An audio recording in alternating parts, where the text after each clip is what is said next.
got that heat, let's go.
I got that heat, let's go.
Downtown, I got that heat, let's go.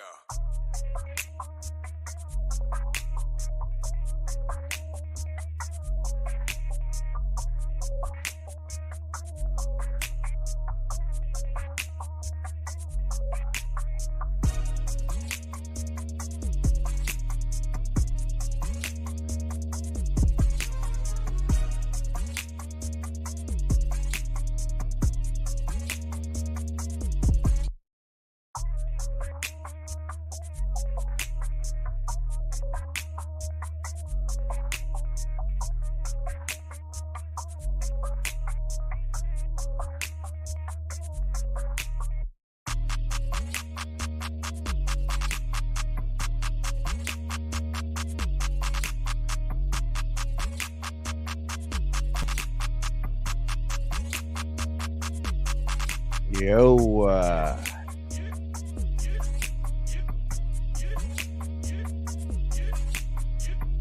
what is up? Happy Friday, Nation.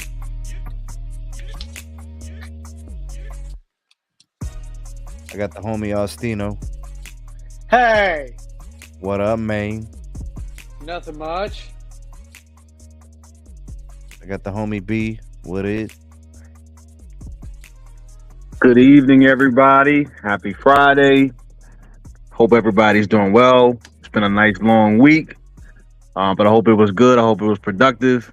I hope everybody's healthy, feeling good. I sure am. Still burning the midnight oil, and yet another day, yet another late night, yet another day of still working long hours. My God. I believe it, man. See that But that's America is worth it. But America is worth it. I'll put listen, the man. time in for the country. America is worth it. Salute to you, bro. Hey, listen, somebody should deliver you some cheesecake. Uh my paycheck and benefits and all that stuff is good enough, man. I make a great living. I'm blessed. I'm more than blessed, man. I'm You don't thankful. like So cheesecake, bro? hey, man, I'm not really a cheesecake guy. If somebody wants to deliver me some I don't know whatever something else, not cheesecake. Not cheesecake. All right, velvet cake, red velvet. Yeah, we'll give it. Apple We'll give you the red velvet cake. apple pie. How about an apple pie? How about a nice apple Oh pie? man, the Ooh, the ooh. T-Mobile magenta layer cake. We'll send Oh, you a piece of absolutely not. that. I throw it right in the trash. Yeah, Don't you waste yeah. don't you waste those ingredients on me, Sneed. I'm throwing that right in the trash. Damn. All right, man. Let's say some hellos. Let's say what's up to the nation. Vince, what up, bud? Glad you could be here today. Shout out to the mods, hashtag mod squad, and the members and patrons. Thank you for supporting the SMT. MS is here. Jeremy's in the house. We got Brandon in the house. Yep. Good evening to all. Maximus, I just hit you in the Googles. I know you said you were looking for the Liz Inc., so it's there. South Joe is here. My brother Cipriani Tex in the house. Yo, tell the Malakas to kick rocks, bro. Straight up. All right. Snap. Brandon says, "What do y'all think will happen with U.S. Cellular? They want to sell, man. So I'm sure somebody will buy them. It's just going to be about the price. A little bit of regulatory piece to that too, I believe. What do you think, B? Regulations in order? Regulations, yes. Timing, yes. Right now, in my opinion, it's not the right time for any of the carriers to jump. Right now, all three major MNOs need to increase revenue, increase free cash flow in order to begin the process of paying down debt. They have to start getting a return on investment before the M&A movements can start happening again. So I think, of course, U.S. Cellular, they tried to, put their name out there as a, potential, for a potential buyer, which is great. But I don't think they got much traction. I don't think they got much interest for everything I just said. All three carriers have a lot of debt, and not the amounts of free cash. Excuse me, not the amounts of money in the bank to be able to make an M&A at this time. Maybe in a few years, but right now, all three carriers are focused on trying to get return on investment of all the things that they've done thus far, continuing their network build outs, and also, in T-Mobile's case, trying to pay their investors. They're a dividend company now. They've said they're going to do share buybacks. They don't really have the free cash flow to purchase a whole nother company again yet either. So it's just not the right time for U.S. Cellular. So they're going to have to continue to do the same thing, get as much business as they can, continue to try to fight. But if they can't hold out another 3 years at least, I think, then they may just have to, kind of go by the wayside, kind of, go out of business, which would be unfortunate. I don't think that's going to happen. Or continue to But operate at whatever levels they can handle the capacity, true, What they but I gotta mean, do is merge with Dish. They gotta merge with Dish. They just gotta do it. Dish doesn't have the money to gobble them up either, and they don't have the money to gobble up Dish, so I don't think they're ever going to merge. I mean, they just They But merged. you, He but did you'd say agree merge. both of them need each other. They both need each other.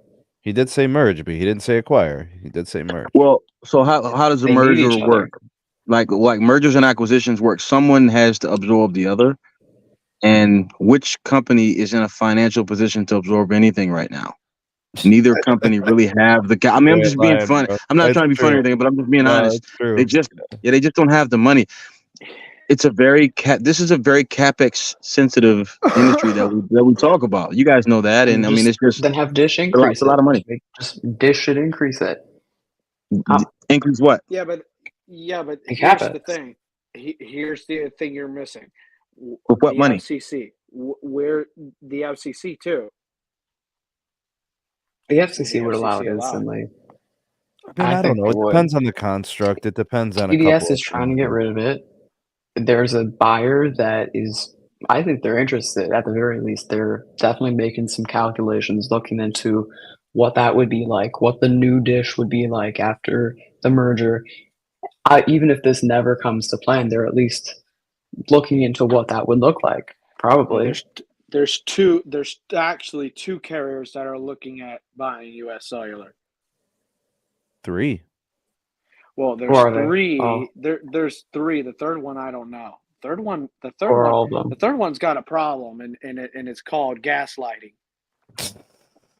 You ain't Sorry, lying, bro. had to rip What it. up? Had to say What it. up, MWJ? What's going on? Baby Yoder Tech is in the house. Hey, Shan, good to see you, man. Let's see here. Anybody I missed? Espu Tech is in the house. Austin, yep, we got him on the panel. That's right. What's up, Daily? And shout out to EM Tech, who was on the panel yesterday. By the way, formal apology to all the folks at the SMT Nation. It wasn't my brightest moment. You know, I let my anger get the best of me, and I kind of snapped yesterday. So I want to apologize to everybody. And, you know, I'm definitely going to be better, and I'm going to do better. You guys won't see that out of the SMT. Definitely will be better moving forward. We got Trex in the house. My brother Trex, what up? What up? My brother Jose is here. I'm also going to add this, Sneed, as moderators and guests on your show. We also have to be better as well. I'm going to put that out there, and that's myself included. We all have to be better as well. At the end of the day, this is your brand. This is your podcast. So I'm going to make sure we put that out there. When you want to speak, we all need to be quiet and allow you to speak. It's your show. Yeah, generally speaking, I think we all do a pretty good job of it. It just slipped on my end yesterday, I suppose. I take the accountability for it. I don't mind. Until last Friday when they got dogpiled. Yeah, it got kind of wacky. My brother Jose in the house. Tech Guy 32 is here. Big Will. What is going on, sir? My brother Will's in the house. Oh, EM wasn't here. I guess he was in the live chat. Hey, you know he's here because you got the old Sprint logo. Yeah.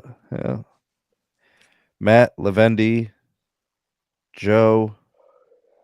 I don't know if I got to everybody, man. Did I miss somebody? It just jumped, man. David, Reader John, Raging Dusty. I hate it when it does that. Mike Johnson is here. Appreciate you guys. All the members, all the patrons. Y'all the goats. Sneed, what would you do? What would you do if Mike Seaver chatted in your chat? Bruh. I have to ask. Look, I'll be honest with you, man. When it comes to Mike Seaver, the level of disrespect that he has for people's intelligence is just you gotta turn on the camera. Give him 2 pain points to conquer. Yes, he gets both pain points. Yes. Oh my god, man! Like Dude, just the amount of blasphemous disrespect, man. Seriously, go ahead. Yeah, on that topic, I gave him some back. Go on to my X account at Max6 Studios. You're gonna see something that you're gonna like. All right. Oh snap! Uh-oh. Is it anything like the "If the Carriers Said the Truth" videos? No. I should get back to that though. Okay. Something else. Yo, Max, if you want, I can get involved if you're looking to add a personality to any of those videos. I'll film clips for you, bro. All right, well, we could do that. We could do that.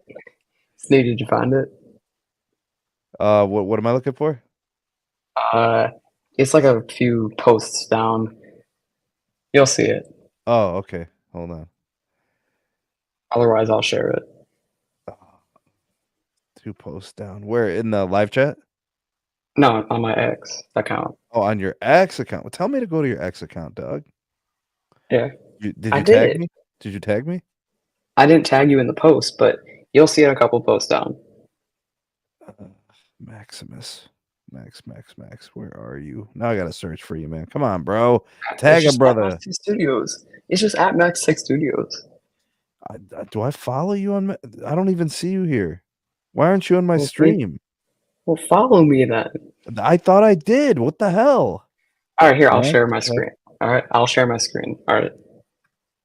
Where that is it? Just Max Tech? Max6 Studios. Hold on, let me refresh my Twitter. Here, maybe it's here. I will send a link in the private chat. All right, go ahead, bro. Oh, good. All right, good. Anyways, oh, there we go. We got it. Do, do, do. All right, let's do a screen share. Here we go. You guys ready for the first gag of the night? Here it is, folks. Yep, what I'm going to do for everybody, let me go ahead and actually, can I? That's the one thing I don't like about the StreamYard. It's the formatting. Okay. Nope, that's not right. I need this right here. Okay. Max Tech Studios says in a tweet on X, or a post on X, I was assigned at school to make a slideshow about a tragic hero, referring to the main character of a Greek tragedy, about how they were respected, but had a great fall later on in their story. As soon as I was assigned this, I knew exactly what to talk about. That modern day tragic hero, CEO of T-Mobile US, Mike Sievert, also known as Mike DeSievert or Eugene. Oh, yeah. The other slides are down more. The noble, socially important. Mike was the COO of T-Mobile from 2015 to 2020. He also had other executive positions at the company since 2012. The company's CEO, John Legere, was known in the industry for being legendary and understanding the customer and what they were looking for. Legere retired in 2020, and Sievert was promoted to the CEO position. Responsible for his own fate, Mike joined right as the T-Mobile Sprint merger was in its final stages. He absolutely destroyed the company. Thousands of employees laid off. Raised prices by adding extra fees to older plans. He changed the plans to make them worse and more expensive. His tragic flaws and errors in judgment. Mike thought that because of how well John Legere built up the brand, people would continue to blindly like T-Mobile while he could get away with poor business practices. This was not true. The irreversible mistake in October of 23, T-Mobile forced all customers on older legacy plans to be upgraded and switched automatically to newer, more expensive plans. On top of that, T-Mobile has had many data breaches in the past few years, people's names, phone numbers, addresses, and social security numbers even compromised. Many customers instantly left after hearing about these things. They did not want to do business with a company that changes and upcharges their services on them and compromises their personal information. Falls from great height and esteem. Instantly after this, customers began leaving at a rapid rate. There is no way these customers would ever come back after what happened to them. T-Mobile's newest plans are the most expensive in the industry, with their top Go 5G Next plan costing $100 per month for a single line of service. I received a perfect score on this presentation. What do you think? Nice What do you job, think? Maximus. Nice job, Thank you. Maximus. Very Let's nice. go. You detailed the timeline. You put it all together. Bravo, sir. At least I Yeah. won't be migrated. Yeah, you're going to be held away? Yeah. Well, I made sure the code got added. and oh my god, that was 2 days of annoyance. Yeah, I'm definitely not going to be taking his mom to Yard House anymore. No way. Someone should have told that man that sweater looks goofy as hell. Well, let me ask you this. What do you think is more fitting? The sweater or this? Oh no. Oh no. Oh, that. No. Waka, waka, waka. Yeah. What a Yeah. goofy goober. By the way, I haven't really said much on any of my videos and any of my live streams, but I just want to make sure that we remember this. If a certain carrier is jerking you and you don't trust them anymore, I recommend checking out this brand to maybe get a better deal. So let's say that you like that network, but you don't want to deal with all the other stuff. Mint Mobile could be an option. And this plan rate is coming to an end. In fact, the last day to get it is, I think, the last day of October. So we just got to about a week and a half left where this deal is offered. $15 per month for any plan, including their unlimited plan. So you'll end up paying $45. You'll get service for 3 months. You really can't beat that deal. All right, if you want to help out the channel, the way you do that is by using our partner link. That link is in the description. But I'm telling you, if certain carriers are jerking you and it's time to move on, look at our partner. Got a minty fresh deal. Yeah, man. Anyways, what do you guys want to do with the show tonight? That's what I want to know. We covered the AT&T earnings, and that was a blowout quarter. We've already kind of laid out our prediction videos for the other guys. Is there anything that's on your mind, things you've been testing, using, devices, services, experiences? Is there anything any of the panel members want to discuss? New Moto Razr dropped. Ooh. Ooh. What's the price All point? the Talk to me prepaid about this. So all the prepaid carriers got it. So it's like $200 when you switch at, I think, Boost and Metro. And then I'm not sure about Cricket, but then also AT&T got it for $2 a month with no trade required on all the top postpaid plans. Starter, extra, premium. And then I don't think Verizon got it. I don't think Pink Thongs got it. But Metro got it for sure. $200 is a really good deal. That's a flagship phone, isn't it? It's got like a high-end processor and stuff. I think it's got like a flagship chip from last year. I'm gonna pull up the specs. I'm gonna share my screen actually. Now, a flagship processor from last year is still good. Right. Yeah. I mean, a flagship processor from 3 years ago is probably still better than a model year mid-range, or you know what I'm saying? Yeah. Here it is right here. All right, let's go ahead. Got it? Yeah, there it is. Flip. All right, so $599 unlocked. Let's check out those specs. So they got some pretty colors. But most carriers only, like I know Boost only carries the sage green. So that's kind of a bummer if you wanted a purple or a pink or a white or whatever the other one was. So just to be clear, this isn't this year's Razr, it's last year's Razr. No, this is this year's. This is the newest Razr, but the Razr Plus is the higher one. Ah, got you. Okay. Right, so the Razr Plus has that huge screen on the outside. This one has this dinky little postage stamp screen. Ah, okay. Right. In terms of the Snapdragon 7 Gen 1, so it's this year's mid-grade chip. Ah, okay. And then comes with Android 13, should get the update to 14. Charger sold separately. What's new? 4200 milliamp battery. Let me get you a zoom in for you there. Check out the networking.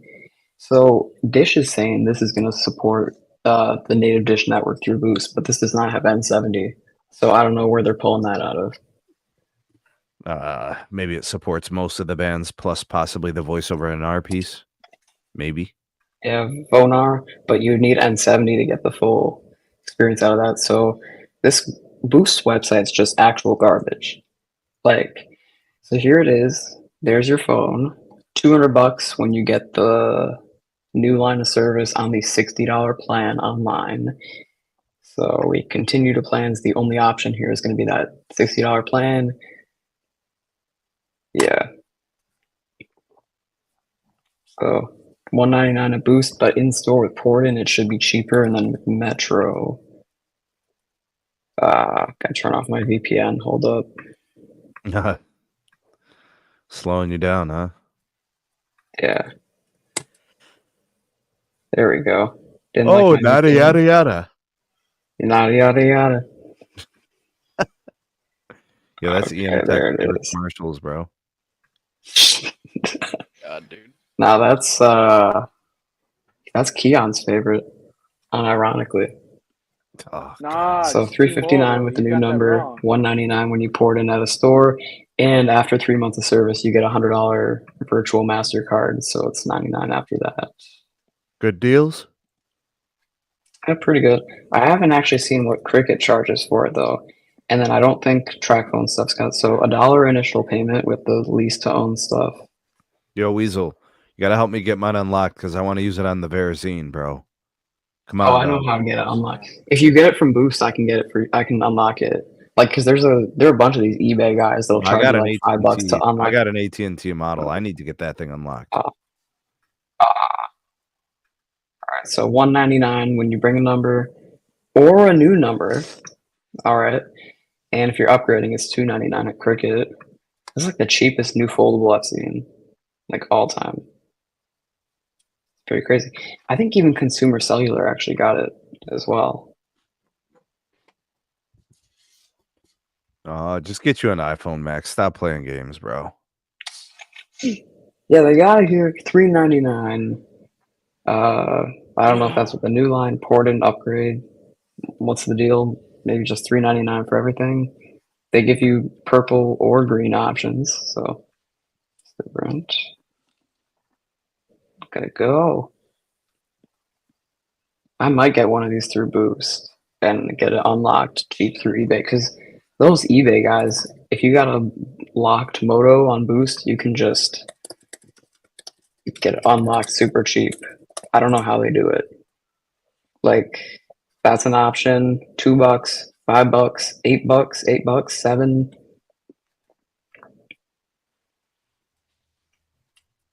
That's crazy stuff. All right, good stuff, Max.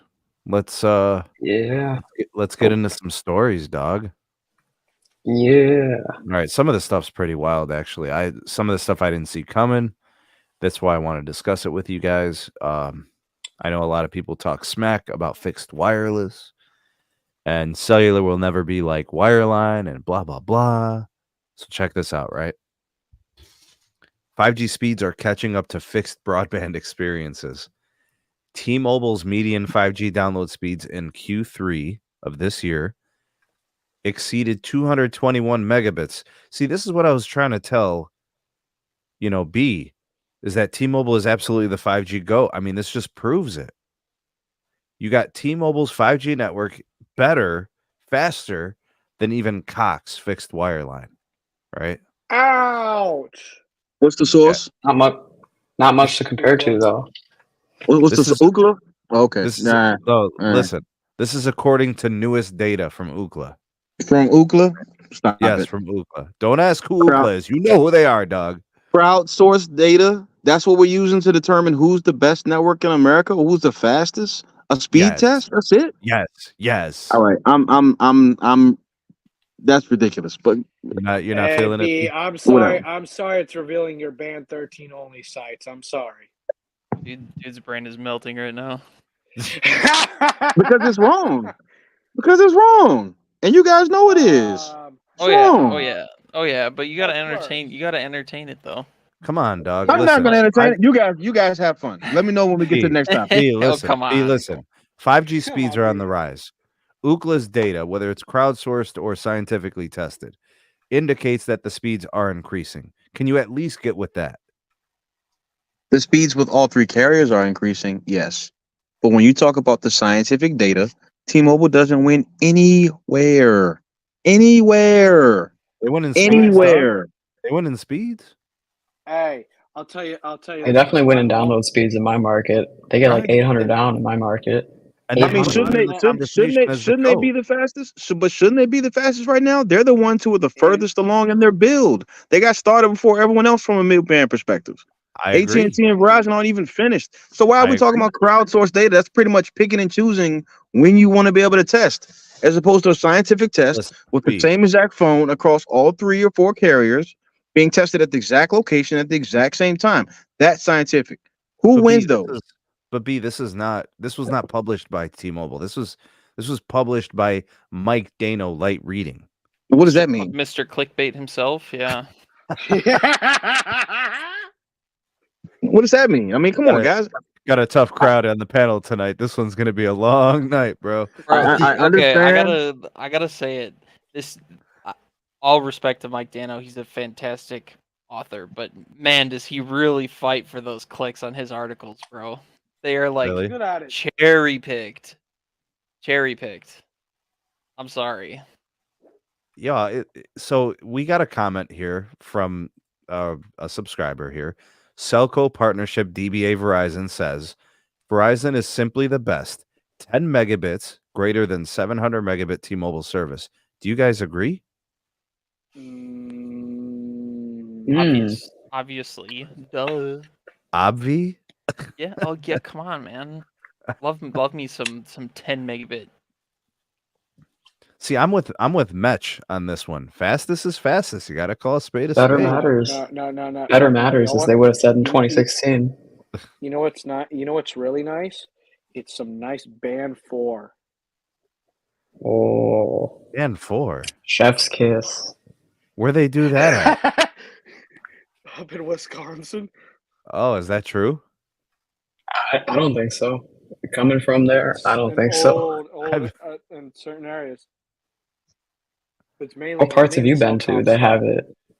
Yo, Vince, we do Yeah, that So Cellcom. Cellcom, LTE LTE partner. Yeah. Yeah. So it's like Yo, the band Vince. 14 stuff. Vince, we do a stream every Friday, and then we try to get one in between anytime there's like a big story, developing news kind of deal. So, Yeah.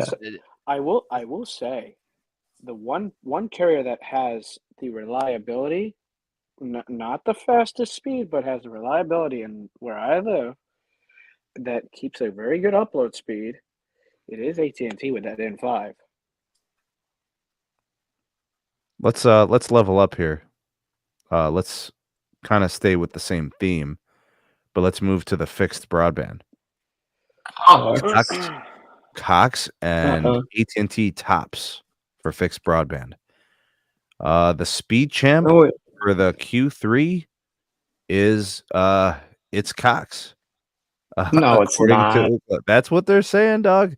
Well, Charter that's came in at crowdsourced. That's crowdsourced from their 2 fiber customers.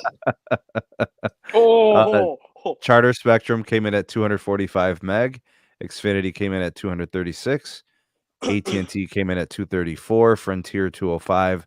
Altice Optimum 203, and Verizon 184.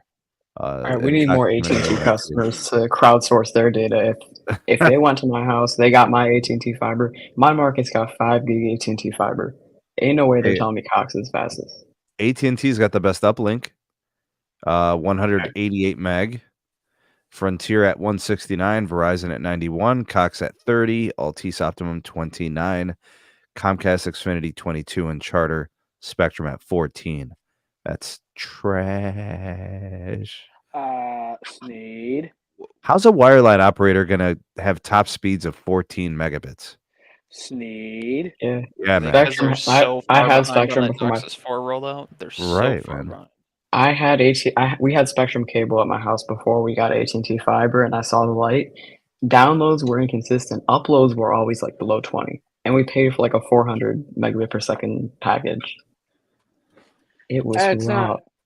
My family that actually lives in a Spectrum market, they have to reset their router every 72 hours because it has all the it just dies. The network. I've heard of worse. I've heard daily. I've heard 5 times a day. I mean, I used to have to reset my Cox modem 5-6 times a day.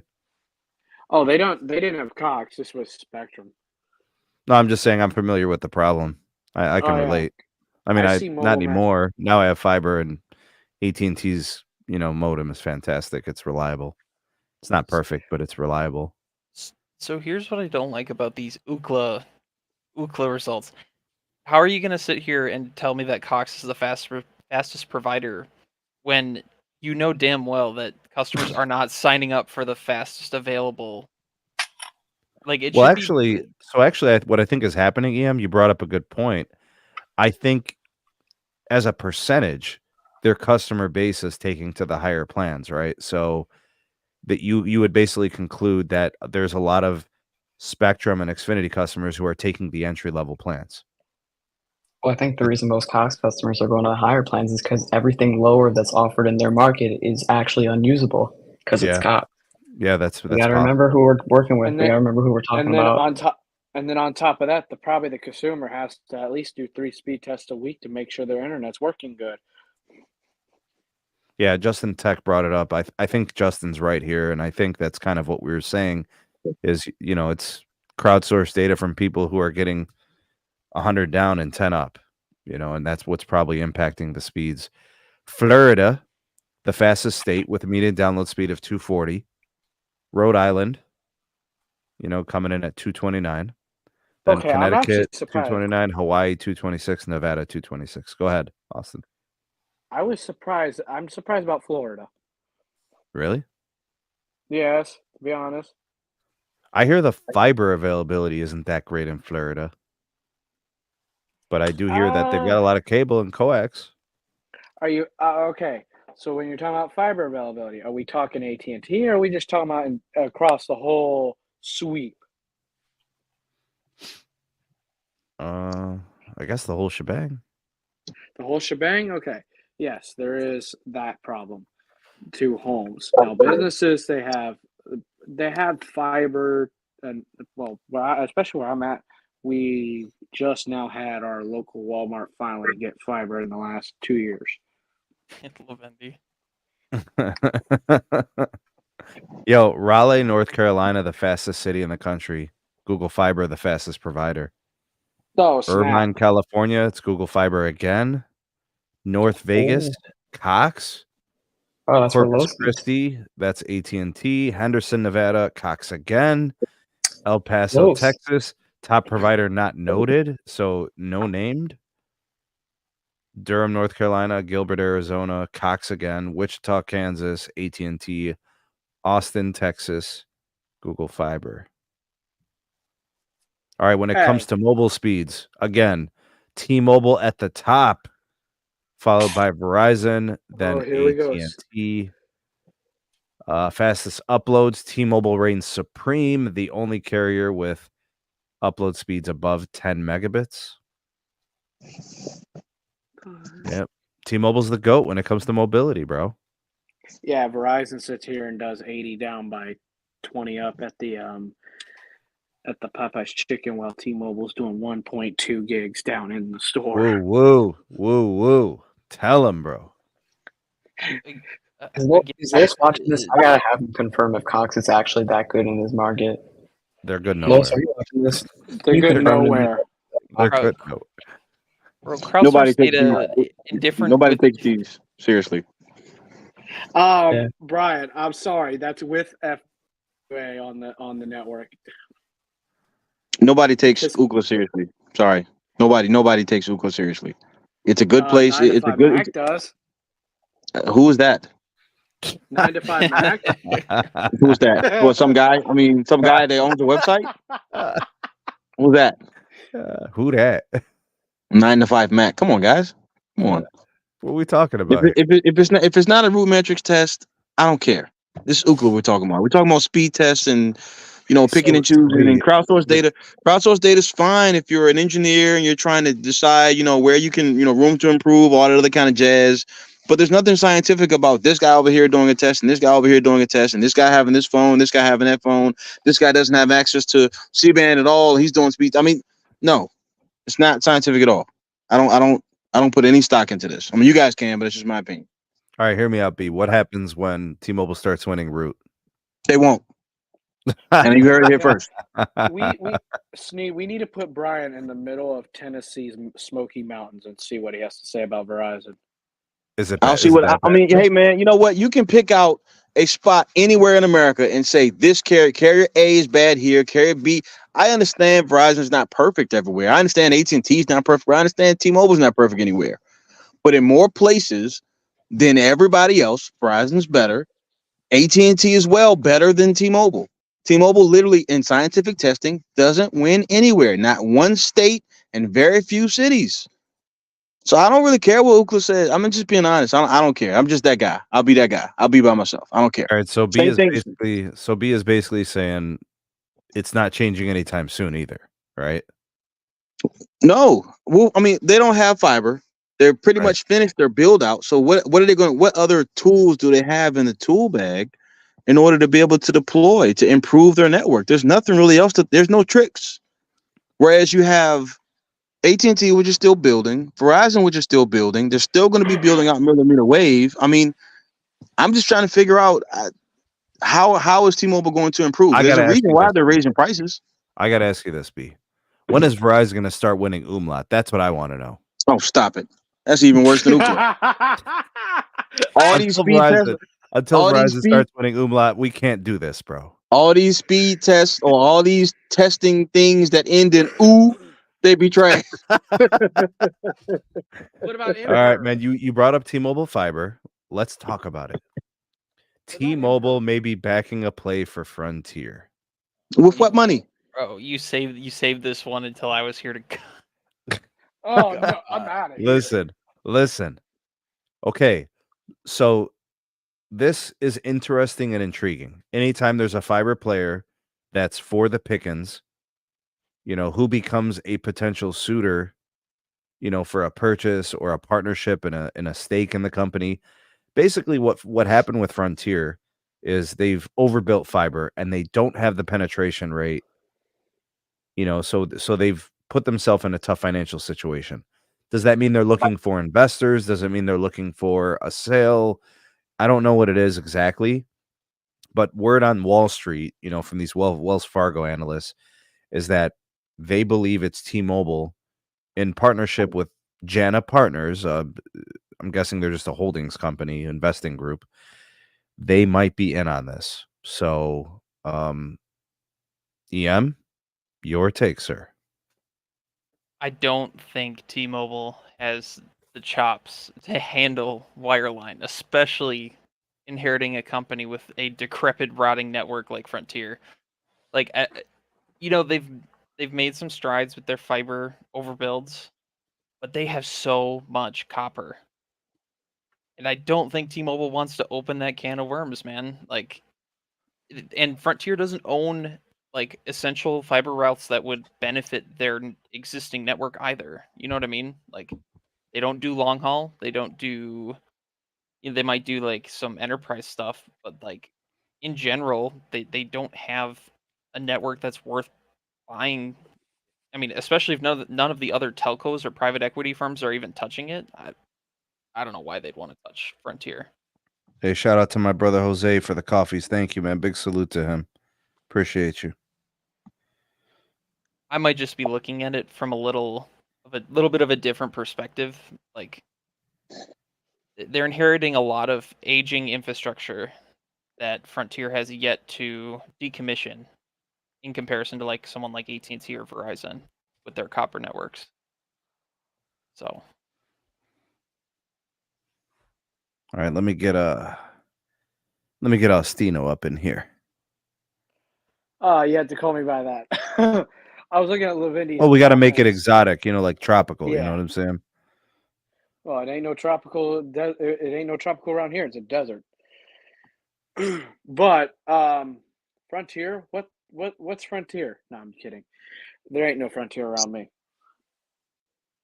Well, I mean, I see apparently you. they're around a lot of places, and they can't get any customers on the network. So, I mean, just yesterday, everybody was telling me that Frontier was a bigger fiber player than Verizon, and they got no customers. So they've done all this building.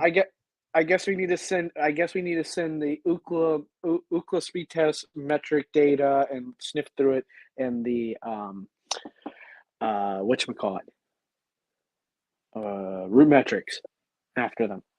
hey, Sneed, throw my screen up real quick. Yeah, you got it. So this is Frontier's, according to FCC maps. This is their penetration. That's where they offer. That's where they offer services. Fiber to the premises, correct? Okay. Let's toggle this.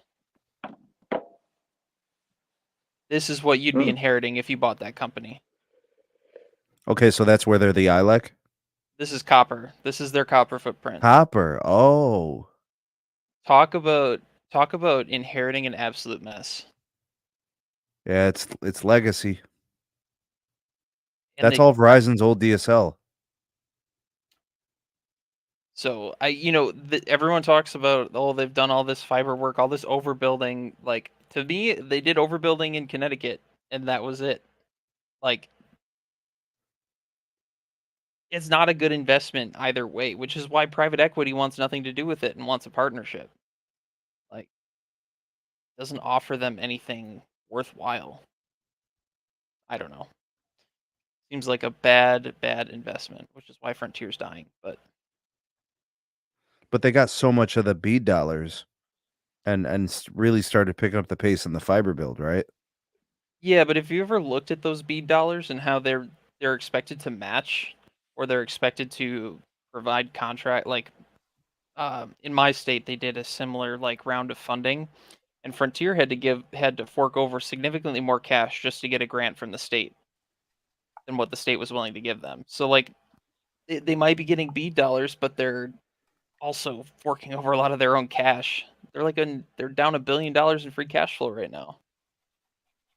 Not pretty. I was when you were showing that map, EM, I was actually kind of surprised that Frontier's footprint in Florida is that big. I thought it would be only just tinier. Yeah, I mean, if you dig a little bit deeper, even within that region of Florida that they have fiber, it's not as many No, pieces as. it's around Tampa. Let me ask B. What's the biggest technical issue that's going to prevent this from happening? T-Mobile, Frontier. Money? It's just the cash flows aren't there for T-Mobile to make this type of deal happen. Cash flow's not there. I mean, unless they want to go tremendously in debt. I mean, they can do that. But I mean, So I proposed a 10 to 15% ownership stake with that JANA Partners, amongst other things, kind of being the majority shareholders. I mean, if they want to do that, I mean, that's fine. But I mean, I thought they wanted to be fiber owners. But you got to start somewhere, right? I mean, yeah, I mean, I guess you do. But why not start with building your own fiber network? Go to Corning, buy some fiber, and start building it. I mean, at least you would That's own it easier said than 100%. done. Of course, it's B, easier they said don't than have done. fiber Nothing. guys. They've never built anything like that. How This could is you a- expect? This is America. Hire some fiber guys. What are we talking about? You got okay. So you basically want T-Mobile to build something from scratch. That is Embrace the grind. probably the most difficult thing to do in this country. Embrace the grind, or Oh my God. or raise the money to buy a fiber player if you want to do that. But I mean, if you're not going to have 100% ownership, then what's the point? I mean, at least have 50% ownership. Yeah, I mean, I think a third makes it a legitimate investment if they're a 1/3 owner, because maybe a third will be the JANA Partners and maybe a third goes to public shareholding, right? So I think that's probably the better move. I mean, those are metro markets. Those are places where you've got fiber sites. Those are places you could do fiber to prem as the T-Mobile T-Fiber company. I mean, does their brand still have the panache that it once had as the uncarrier, right? No, it does not. So do you think they lost some of that momentum recently? I do. Max, talk to me about this. Yeah. T-Mobile, just kind of.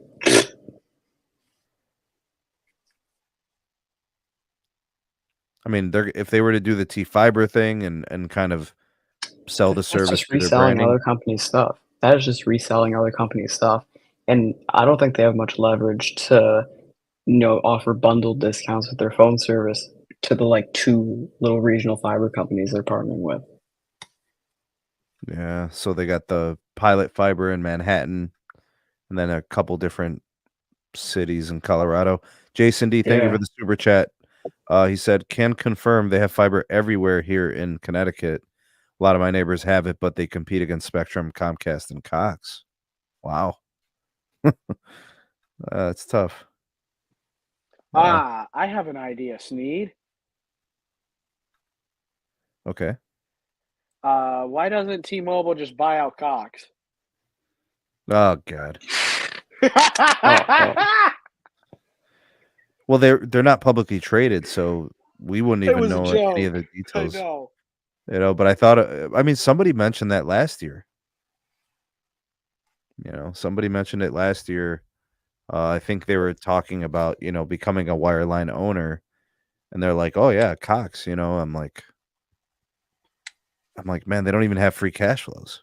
Well, now they have free cash flows, but they're doing share buybacks and paying dividends and stuff. I don't understand, bro. Like what did they make? $2-3 billion in free cash flow last quarter.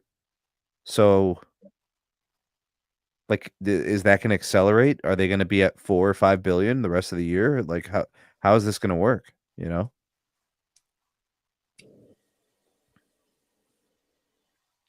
I don't know. I think it's a little bit of pie in the sky. I don't think T-Mobile's that big yet, but I don't want to say it's impossible, and I don't want to say it can't be done. I just, building from scratch, like to B's point. Oh my goodness, man! They don't even actually like operate their own towers. No, they Like, don't. people from Ericsson go and install stuff. Nokia employees go up and install stuff. Like, T-Mobile doesn't have those types of technicians and engineers. I mean, they just laid off like 80% of their engineers. But this is the carrier a lot of people think is going to take America into the next millennia. I just don't understand. I don't get it. Yeah, Like, you I want to mean, know who I think is going to take the internet into the next millennia? Elon Musk. Oh my Elon God. Musk. He's gonna do it with the Tesla, right? No, the Starlink. Oh, You thought I was saying Tesla? No, Starlink. yeah. I thought he was gonna put antennas on the Teslas all over the the Oh, grid, he could the do that. street Yeah, grid, true. He could do that. Thinking and then about we that. just have mobile hotspots literally everywhere. Yeah. That would actually be But sick. if you don't have Teslas That drive by your actually house, would you be don't have kind of signal. sick. You know? Yeah, that would suck. We'll just put on Well, a then you light get the pole nearby. satellite. Yeah. There you go. You go outside, you get the satellite. Inside, oh no worries. Just put a dish on your house and you have infinite service. Even if you live in Florida and you get hit by a hurricane, if your dish survived, your house survived, you have a generator, you have service. Your neighbor may not, but you might. So check out this article, guys, titled "The Telecom Industry Looks Rotten to the Core." Okay, does this sound like it's got positive vibes or negative vibes? This is more clickbait than Mike Dano. Hey, shout out to my dude, Southwest Ohio Speed Testing. Thank you, man, for the continued support. Longtime member and supporter here on the channel. He said, listen, we can't deny T-Mobile has the best 5G network. That can't be argued, and Sneed can back me up. Absolutely. Hope everyone is Yes, having a Oh, great yes, it panel. can be argued. Glad to make Oh, the here we live. go. Yes, it can be argued. Stop this, please. Here we go. Big shout out to Jose. Big shout out to Southwest Ohio Speed Testing. And big shout out to Jason so far for all the supports to the channel. Thank you, guys. Anybody want to submit a comment with some honesty? Oh, come on, Here. man. I'll submit an auditorial comment. Verizon needs to put the mmWave back on their map. Mm. And AT&T mean, sure, you need to stop. Sure, if the AT&T need customer- to stop. And AT&T needs to stop covering their map, blanketing it in 5G plus where they don't have 5G plus. Yeah, I hear it's getting pretty bad. People have been complaining about it. The whole Gainesville, Florida area, they have mmWave in the college stadium, Sneed, but they Yeah. have maybe a few towers near I-75 that have 5G plus, the M77 on them, but everywhere else it's not active. Yeah, But they gotta AT&T do a says better it's job active of mapping it more accurately. everywhere. They just paint the All right. city blue. To all but diehards, the 5G standard that was supposed to unlock opportunities has failed to make telcos fitter and happier, leaving them winded by rollout costs with the endorphins of new growth. Big operators tracked by this site have hemorrhaged about 384,000 jobs since 2015. And, he talked about Ericsson and Nokia cutting jobs as well. Those are the vendors of a lot of the radio gear here in this country. He didn't speak to Samsung. I'm not sure what they're doing. But yeah, it's been a lot of spending, and it has not been the return that the carriers have wanted. I think some of that is coming in due time. I think fixed wireless access kind of wets the palate, and I think there's more to come. But I mean, it's not a inaccurate take. The telcos have been trying to find ways to recoup the costs that they've synced into these networks, and You know, the I don't networks think they're doing enough denser, the to, networks get more redundant, they get more reliable. You know, they put more capacity on air so they can try to do more with that capacity. You know, and I think what it's going to boil down to is as those applications come to market, you know, and find innovative ways to develop plans and services that folks can leverage and you just monetize, right? So for now, I think this is accurate, man. EM, is this accurate? I think so.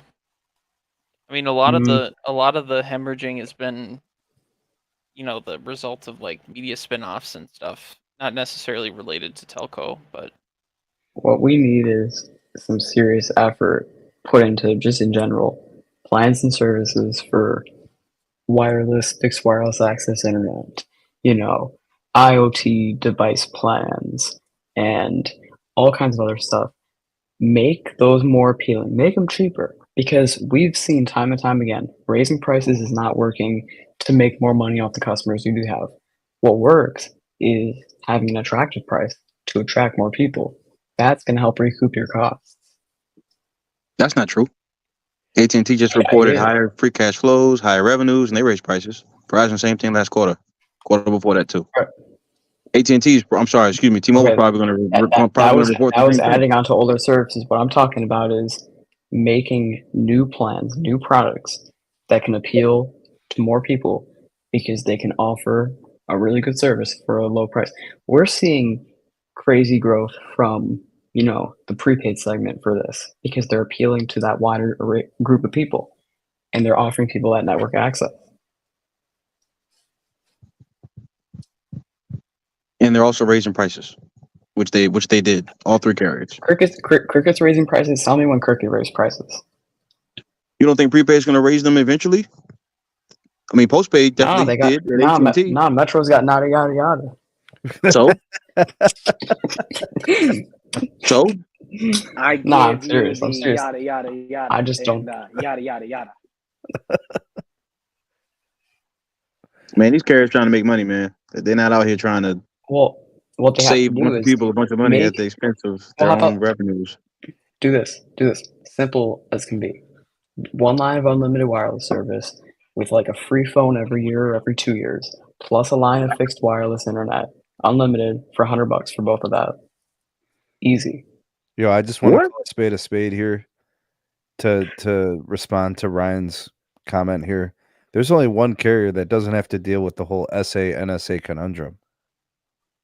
That's Dish. Dish.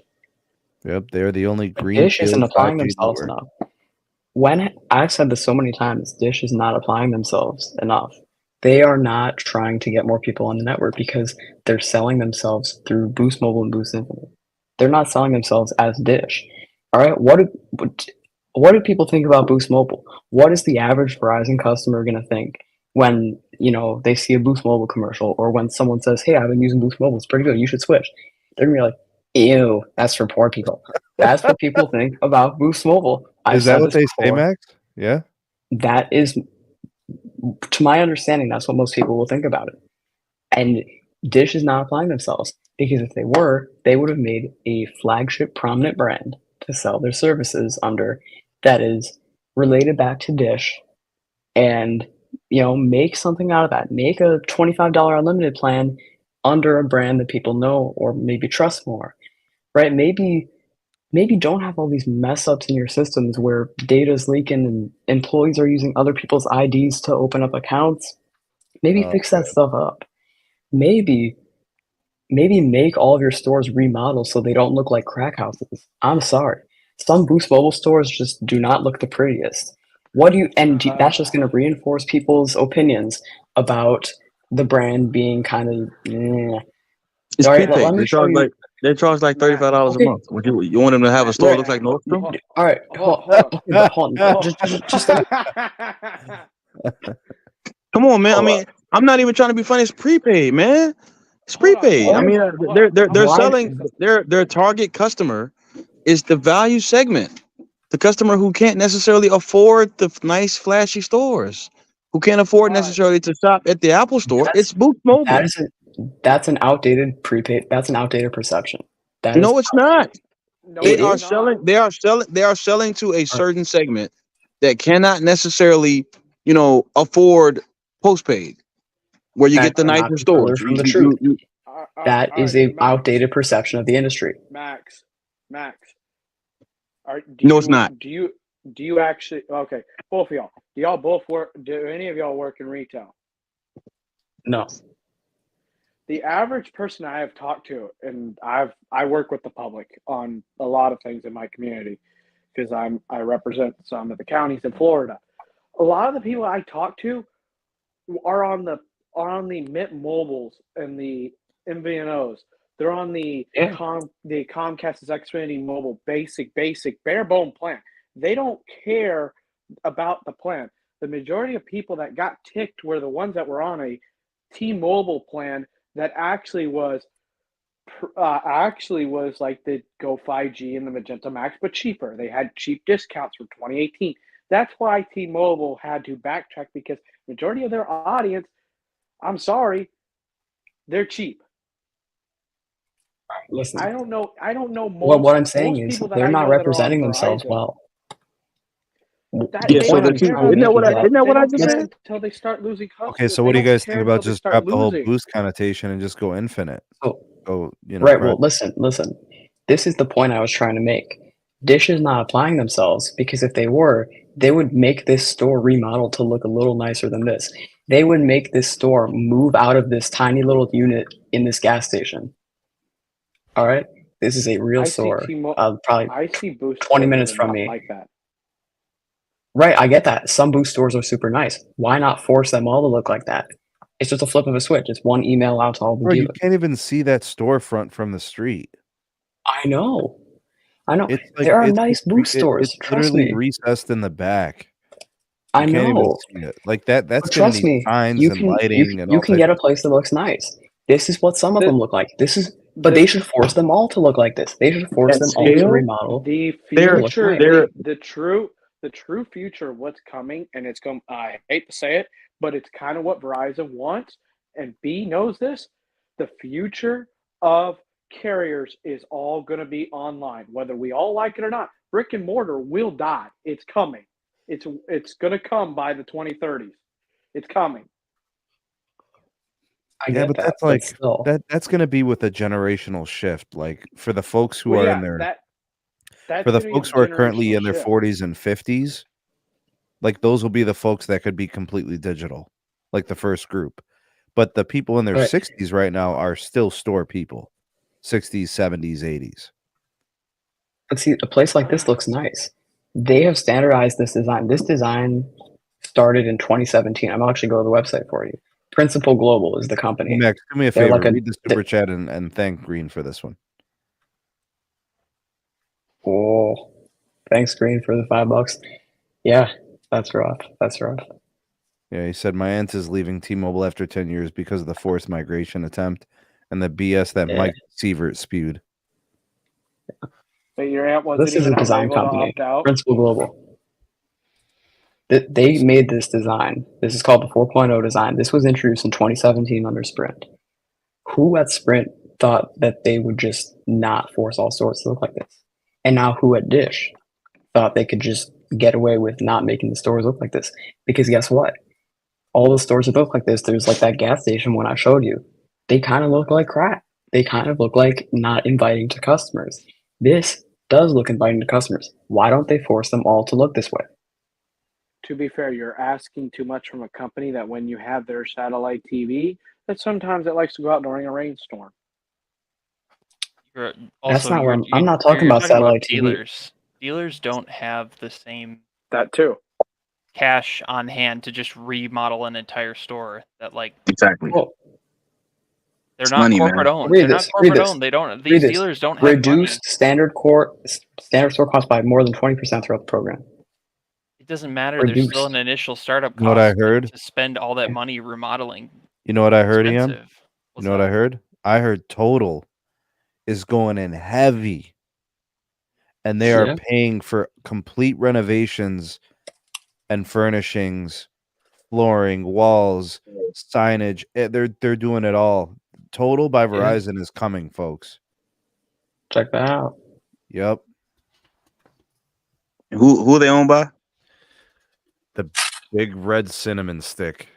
All right, and how much money how much money do they have?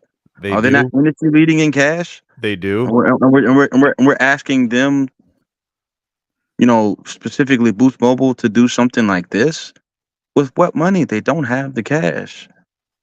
Their best plan right now is like $60 for the service and a free phone. I mean, how much money are they making off that $60 plan? So here's what Charlie's got to do. He's got to go to Vegas and bet it all on black, bro. He needs That's to what take he's gotta Carlos do. with him. I agree with you, PA Tech. The dealer model has been flawed for years, and large Maybe they gotta franchises support their with dealers better. large Support them how? franchises By with paying for everything? The By whole paying purpose of for the being a stores dealer to is look that you nice. For paying for the stores to not look like crack houses. but that's the whole purpose of a dealer is that they would be independent and they would pay for the store.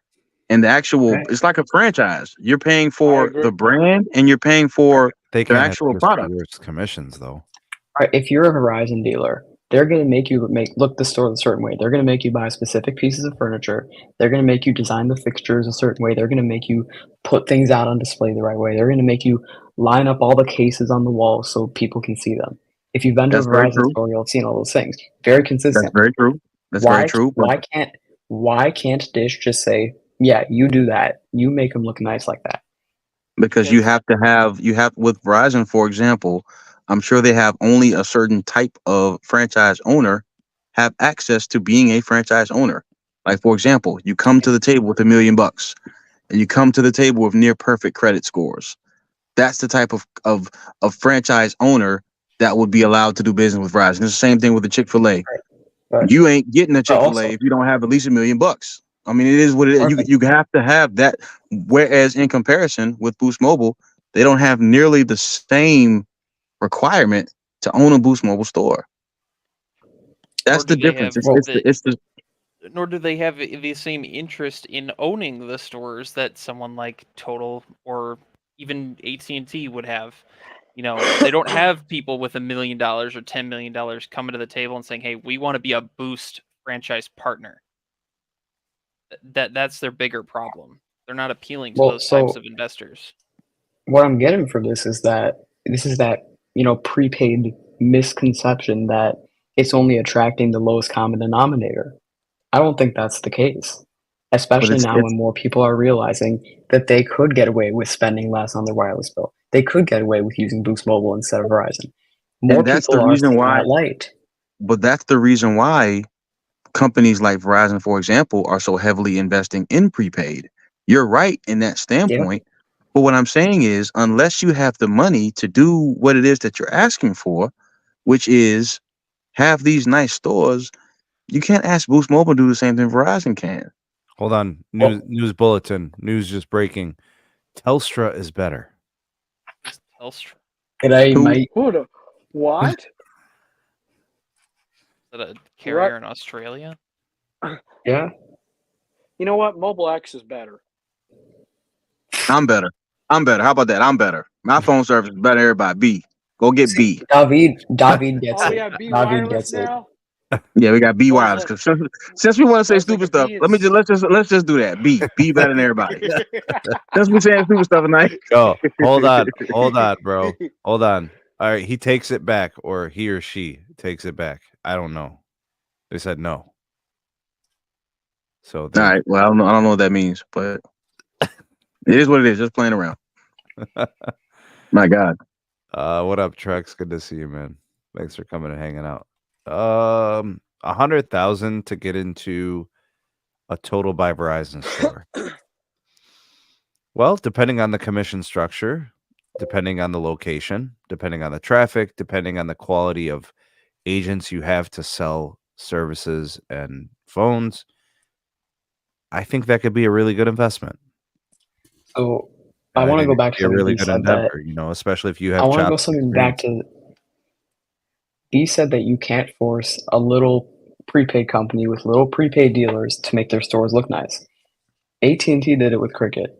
Go to any Cricket store. all their phones on display are going to be real phones that you can actually use. They're going to have nice pictures. They're going to have a nice overall design. It's not going to look like a yucky, not nice Boost store, because But they force all the Cricket stores to look that way. And if you're trying to make the point that prepaid is that low common denominator, well, Cricket's targeting the same people. They but can do Max, it. but Max, to your point, AT&T just made $30 billion in 90 days. Okay. Then I mean, Dish, so they have the revenue, they have the cash flow to invest in their prepaid product. right?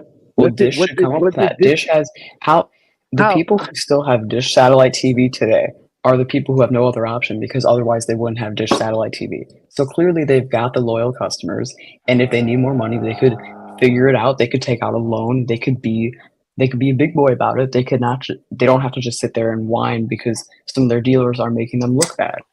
Charlie But if Ergen just got finished taking out a loan or whatever in order to be able to run the business. That company is almost bankrupt. Bro, He he's had to make scraping something and shape. scrapping to do the Yeah, I network. mean, man, listen, Mac. Max. I'm not trying to cast any aspersions on you or anything like that, man. That's not it at all. I promise. I understand what you're saying, and I definitely respect it. But just the feasibility of what you're asking for from Boost, they don't have the revenue, man. I mean, again, Well, it should AT&T be made some into the 30 dealers, billion. some into the.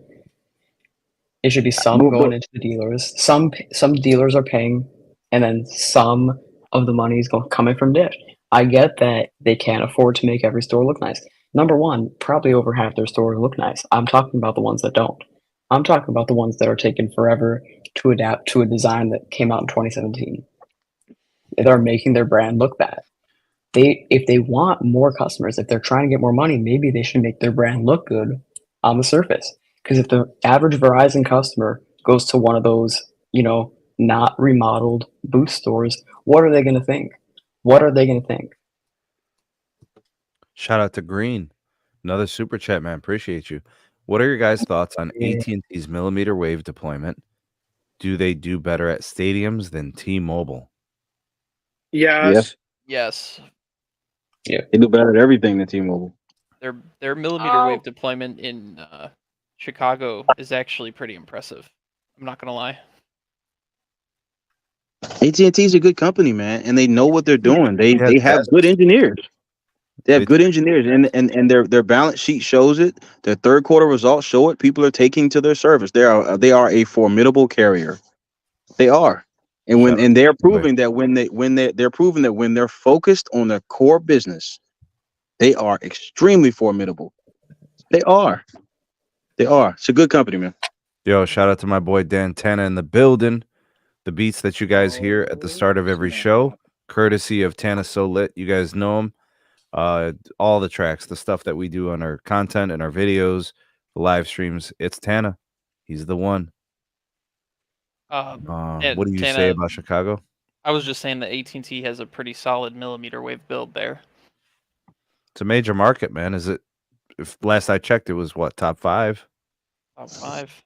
You know, AT&T in has LA, some you hard got hitting New 5G York. plus in Milwaukee. I mean, it's okay. Nah, it's actually really good. It's like 600 on the wow. down and 100 on the up. I can show you speed tests. What up, Mike? Are you gonna tell me how it is in my stomping grounds, brother? It's not as You're in it's not Milwaukee? as robust as you think it is. I promise you that. All right, I'll take your word for it. They have skipped sites. They have halted expansion almost entirely. Like, not to mention they haven't gone anywhere north or west. So they kind of started it within the city and then kind of walked away. Yeah, go like hard stop. What time frame was this? When did you kind of feel or sense the hard stop? Like 6 months ago. Right around the time they had to make free cash flow happen. Yep. It's It's crazy. Yeah. But here's my thing. Like their projection is that they're going to hit 230 million by the end of next year. I just don't think that's going to happen. I really don't. You're saying in a year and 2 months they can't build out 40 million pops? Or what was it? Let me look back at what someone texted me with. projections. No, that's the internally. correct number. That's right. But I'm just saying, what would be so hard about 40 million pops in a year or 14 months? Well, because as we've talked about, the minute you cross that 200 million mark, it requires a significantly more expansive build. I mean, we talked about it when Verizon hit 200 million. How it's going to slow and Yeah, it's going to crawl. but their capex is only peeling back about 15%. But at the same time, you got Stanky talking about how he wants to invest in wireline. Like, you don't think that some of that capex is going to be diverted back to wireline to get their fiber build? Yeah, but I don't think it would be extraordinarily different. I think they're still structured the same way. I don't think the wireless is going to slow that much. I think 240 million pops is going to be pretty easy. I guess I don't know. They at least maybe their projections of what the competition's going to have by the end of 24. Maybe that's where their misconception is, because they think they're going to catch up to Verizon, and I just don't think that's going to happen by the end of No, next they're year. not. No. Verizon has had to take a lot of shit from, their competition with respect to like T-Mobile and the advertising. And they're done with that. Right? So they're they're very focused. And they got a lot riding on it because they're monetizing their network as deeply and extensively as possible. I mean, when they got 200 megahertz of C-band in like 15 states, large states, I knew what time it was with C-band. I mean, yeah, Ryan, they did lose a lot of wireline footprint, but it doesn't really impact their ability to expand wireless. They're making it happen regardless. So people are underestimating the one fiber project that Verizon was able to successfully build out and continues to build out. It started like 7 years ago. People don't talk about it much. They downplay it significantly. According to some folks, Verizon's not very busy, and AT&T is kicking their ass in fiber, man. Yeah, and they're uneducated on what's going on. They just don't know, and that's unfortunate because that one fiber initiative is still alive and very well, and it has been for, like I said, about 7 years and counting. So people can say what they want, but there's a reason why Verizon's able to do what they're doing with respect to fixed wireless, while they were able to build out C-band as fast as they did. A lot of that had to do with the fact that they got their own fiber in a lot of these different places. One fiber has been helping them a lot. But don't you think Verizon should volunteer some of this information at times? Because really the only time we learn anything about one fiber is on the annual conference question, where like just one random investor or telco analyst will say, "Hey, how is things going with the one fiber? What's your percentage? What's your status on that? Where are we reopening any of that?" Like, it's always just that one guy, and really Verizon doesn't volunteer it. So I think it would behoove them to maybe communicate it better publicly. Well, I mean, I think that makes sense. But remember, it's like a 7-year-old program. So when it first came out, there was a lot of talk about it. There was a lot of information. What if there was a rejuvenated approach to it, right? I mean, it makes sense, and like I said, I think that thought definitely has merit. But I also understand that it's a 7-year program, so I can understand why Verizon would want to pivot to talking about other things. It makes sense as well. Should they reopen it up and talk about it more? I mean, I wouldn't be opposed to that. I think it makes sense because I think it's a valuable tool that they're using to win in a lot of these markets. I mean, they are. It's working. I don't see why anybody would be able to dispute that. Shout out to Tana. Thank you for the super chat, brother. Appreciate it, man. Always been so generous and, sending us the blessings, man. Appreciate you. And yeah, big shout out to you. We appreciate all that you do to support us and all you've done for us, man. Thank you. More chicken. Living the more chicken. That's right. So also want to point this out. With respect to AT&T and Frontier's fiber deployment build, it's much easier to build fiber in Texas than it is in New York City. So I think a lot of times people downplay the fiber build that Verizon is doing in the Northeast. It's much, much more difficult to build in those dense urban areas than it is to build those straight line, highway on the side of the street, pole runs that go 20 miles, very little obstructions other than nature. You don't have people saying, hey, you can't dig on my property or whatever the case may be. Much easier to do than it is in the Northeast. So you can build really quick and get to a lot of prims, and it's open space, and you got homes, single family homes, and all this other kind of stuff, as opposed to, closed blocks and things like that you'll see in some of the more urban areas in the country, which are in the Northeast. So people downplay it and all that kind of thing, but there's a lot of work going on, I'm sure, in the Northeast with Verizon, just like it is with AT&T. So we just want to make sure that we highlight, or we should make sure that we highlight the geographical differences between the two areas of the country where both carriers are the industry leaders in those spots with respect to fiber to the prim. So Ryan says, one fiber is just a bunch of MCI dark fiber here. Now, if they had extended it to a Fios build out, that would be a different ballgame altogether. People are dying for that Fios B. I'm telling you, it would Yeah. change the perception if that service could just grow to a larger geographical space. There is a nationwide broadband offering from Verizon, and it's fixed wireless access. And that's better than what a lot of people have outside of the Verizon, ILEC footprint in the Northeast. So that's the answer that people are looking for. That is what it is. It is what it is. Yo, big Yeah, shout and I out to don't think- Santa, bro, working on a new project. Damn, son, congratulations, man. Word, Blessings that's what's order, up. bro. Congratulations. Hey, That's Cole. incredible. Wow. No, that's major, bro. I That's what's can't up. wait. I can't wait to see the credits on there with your name on it, bro. That's crazy. Yeah. In my opinion, I think J. Cole's one of the best to ever grip a mic, bro. One of the best to ever produce music, man. Straight up. Yeah. He left tech for a reason. Yeah, blessings, man. Go get it, bro. Absolutely. I want to hammer in my point though about this whole having a nice store thing. So, are you seeing this right now? Yes, sir. All right.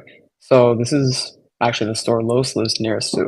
All right, number one auto pay enrollment store in the nation. Shout out to Jaggy G's. You want to know what the store looks like? It's a nice looking store, brand new, freshly remodeled, nice store. This is what's inviting to people. This is what's getting the auto pay. This is the number one auto pay store in the nation, as you just saw. It's clear that this is directly connected to higher success, higher new customer count, higher customer retention. If they're going to keep coming back to get help from the reps or maybe pay their bill or whatever, right? You got the free stuff, you got the community events. It's thriving. The nicer stores are thriving. It's clear because it's number one in auto pay enrollment. That's right, brother. Yeah, Jake, but still, shout out is it really beneficial for Dish to throw this extreme standard in front of all of their dealers? How is this an extreme standard when every other company is throwing a high standard at their dealers? Name any other company that. Hey, Max, let me finish what I was going to say. Okay. How does it benefit them to throw this very expensive remodel standard in front of all of their dealers and say you have to do this or you have to close up shop, and then they lose a brand fit like footprint altogether because there are going to be dealers that are just going to say to hell with it and go close up shop or find a different prepaid dealer. Well, but this is like 80% of stores are looking nice. I'm talking about the 20% that are making the brand look bad. It only takes one terrible looking store for a customer to just be like, nah, I'm done with this. Nah, Boost Mobile's only in the hood. Nah, I just don't want to do business with them. But it takes a good store like this, or it takes, after you've got that customer who has the bad reputation, it's going to take them 5 of these nice stores to realize maybe it's actually a nice company, and I was just, misled by that one bad store. But the point is, this is what's driving the customers in. This is what's getting them to switch because this looks nice. Max, how do the Metro stores look like in your area? So Metro, that's kind of the intermediate almost. They're certainly better than the worst of Boost stores. Okay, and Cricket? Some are better than others. Cricket's A+ all around. I think every Cricket store has that standardized niceness to it, as So, AT&T Max, forced does it on them. surprise you that the Cricket brand is the best retention, lowest churn in the industry? It does not, because their stores are looking nice. All their phones on display are real working phones. Their reps are really helpful. Not to say that the ones at Boost aren't, but every single Cricket rep is super nice, super helpful, and they're in an environment where they can sell the best. They're in an environment that's not limited by anything, like the gas station Boost I showed you. This Boost store that you're seeing right now, this nice one, the one Los lives by, this is an inviting environment for sales. Yeah, that's nice. Yeah. I think And EM's that's the point I'm trying to make. though, but EM's right because that requires a standard of excellence, something you can reinforce, a commitment to spending, and like I think B's right too. He talks about that Look at dealer even this approach. one. This is the closest one to me. This is the closest one to me. And look how yucky it is. Bro, it's got a Hold on. tile floor. Hold on, man. Sneed, what were you saying? Hold on. Continue, Sneed. Hold on. I was saying that I think that dealer model doesn't really lend itself to getting people excited to get in the stores. I think we have less Boost stores than we've ever had. I guarantee you some stores have closed. So there's that problem too, Max. Stores Right. closing, the brand isn't cooking, they're not doing numbers, and I think the dealers are unmotivated. Do you think they're motivated? Well, I mean, I think that they're going to be making higher and higher commissions as they start to really crank up the promos. You got infinite access for iPhone coming to stores. I'm sure someone's going to make a good commission on an iPhone sale, right? But what does this look like to the T-Mobile customer that's paying $80 a month? What is this going to look like to them? That's an old setup, bro. Right. That's what I'm talking about. That's why these places need the remodel. They really just got to make their stores look like an Apple store, and they could just call it a day. That's not what I'm saying, though. I'm saying make them look nice, make them look That's a reasonable. floor model, right? You get a standard design, and you just Right. make sure everything is modernized. I'm telling you, you guys are gonna see a lot out of Total by Verizon, and I think they're gonna take a lot of Boost customers. I really do. Yeah. Oh yeah. I don't think get they'll that. take Cricket customers. I think they got a chance at some Metro customers, but I think it's really about Boost. I think within 5 years, Total is what Boost used to be, right? The young up and coming company that customers were excited and could get behind. Sneed. I'm gonna show you something that what's it called? I'm gonna try to find it.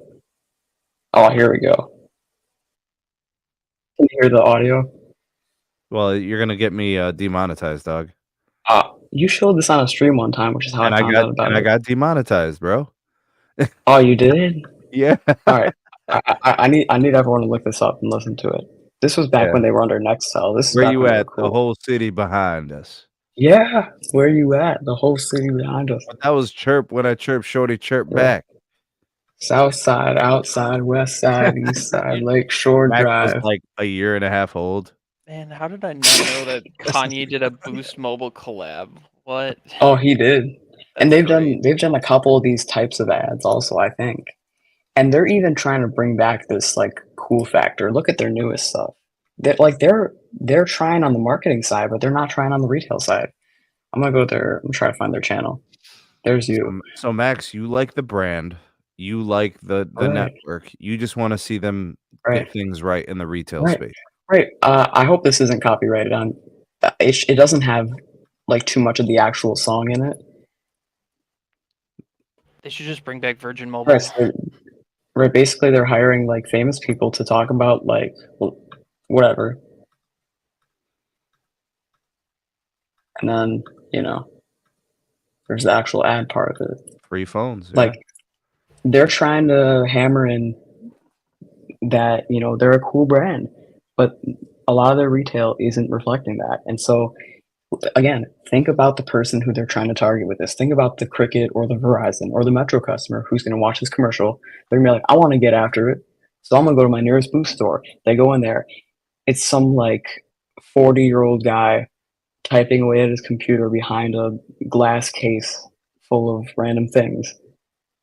What's B, that going to look like to them? what's it gonna take, B? What's it gonna take for Boost to kind of get things going again? It's the retail revivement. Revenue. Right now, they're hurting for cash. Revenue, like retail costs money. They need revenue.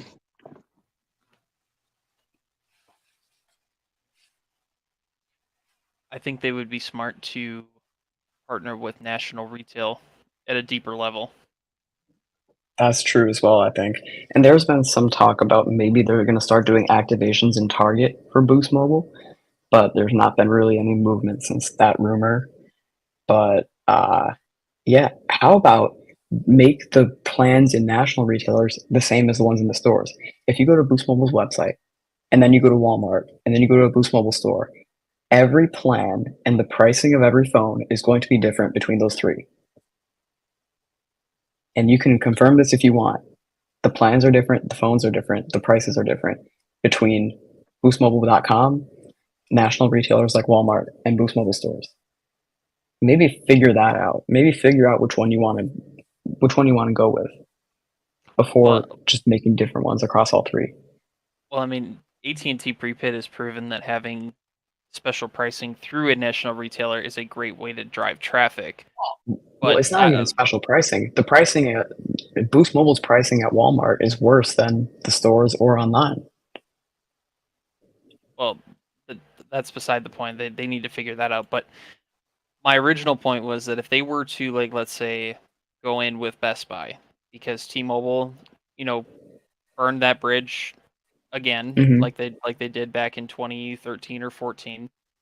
That's a perfect slot right there for them to get the brand in front of customers, especially the postpaid version, and then you have a rep that can help them. Yeah. Like, well, again, and we're going back to my same point. We're going back to my same point that they need to really get after it with their retail strategy, whether that's their own stores or the national retailers, or maybe just clean up their website, which looks like garbage currently. Figure that all out before you want to start getting customers. You can't expect to get customers with a store that's a tiny sliver of a gas station. You cannot expect to get Verizon customers to switch to you if you're looking like that. I think you make a good point. It's just like what came first, the chicken or the egg? The productivity of the stores and the retail look, or the money. You need one in order to get the other. You need the other in order to get the one. Okay. So yeah, well, but you can figure the money out later because you're going to be getting plenty of it as soon as you clean your act up. You can clean your act up and then make all the money you want. I do want to talk about Vince's comment there. The Boost One app is pretty cool, and I think they don't promote it enough. Basically, you can like spin a wheel or watch ads or like do surveys to get a 50 cents off your bill or something. Boost coin sounds like a crypto scam. Yeah, it kind of does. But like, I'm gonna look at my app right now because my main line is Boost. I'm rocking Dish on my 15 Pro. My main data line. They should have just gone full gung-ho behind the Project Genesis brand. I thought that was such a good, fresh idea. But then they stuck everything under the Boost name. Like, they should have let it die. Yeah. Yo, I got $5.53 off my $50 bill in the Boost One app. Like, that's just crazy. And I can spin the wheel right now. Right? I wish me luck. I'm about to spin the wheel. Let's see what I get. I'm not paying $45 for Boost. Pay $45 for. I got 250 coins. I got 250 coins. AT&T. That's $2.50. I normally only get 5 coins on that wheel. I got 250 just now. That's $2.50. Charlie heard you. He gave you an extra $2.25 for your bill. I'm up to $8.03 off my $50 bill now. Yeah, I don't know. This is crazy stuff.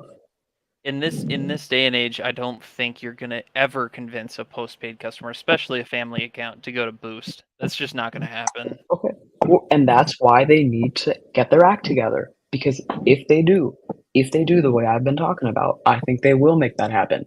I think they will No. start to get customers the way that they want to. No. I think that maybe they'll be pushing people over to the Rainbow Sims, to their own network. That's their end goal. As much as I If want to Charlie be, or Mike Kelly or anyone's watching this, I don't think they are. Get your act together. You're gonna get the customers. Trust me. Just trust me on it. No. as much as I want to be optimistic like you, Max, I really do. There's just not. There's too many things going wrong at that company right now for them to really realistically recover in any way, shape, or form. Like they're sliding Well, down and a steep hill right now. the other Yo, part of Max, this that Max, can can maybe I say save them. something real quick, Max? Just to, I want to give, Yeah. this is honest. This is like from your big bro. The Yeah. things that happen at Dish Wireless aren't normal. Right. Like no other carrier goes through the same things that Dish goes through because Dish is the architect of some of these things. Shit is weird. Like you No, I have get new that. executives every 3 months. Where do they do that at? Former president of Blockbuster, Mike Kelly. A dead company, former Right. executive from a dead company. Dish owns the branding for Blockbuster now because of that. Should just make it Blockbuster Mobile. Like, Right. Well, maybe Charlie's missing out on the nostalgia of going to a video store. Well, just because a company went out of business doesn't necessarily mean that they were devoid of talent. Sometimes those things happen. So I guess I'm just. I don't being, want to cast I don't want to cast any you know any craziness on that particular person.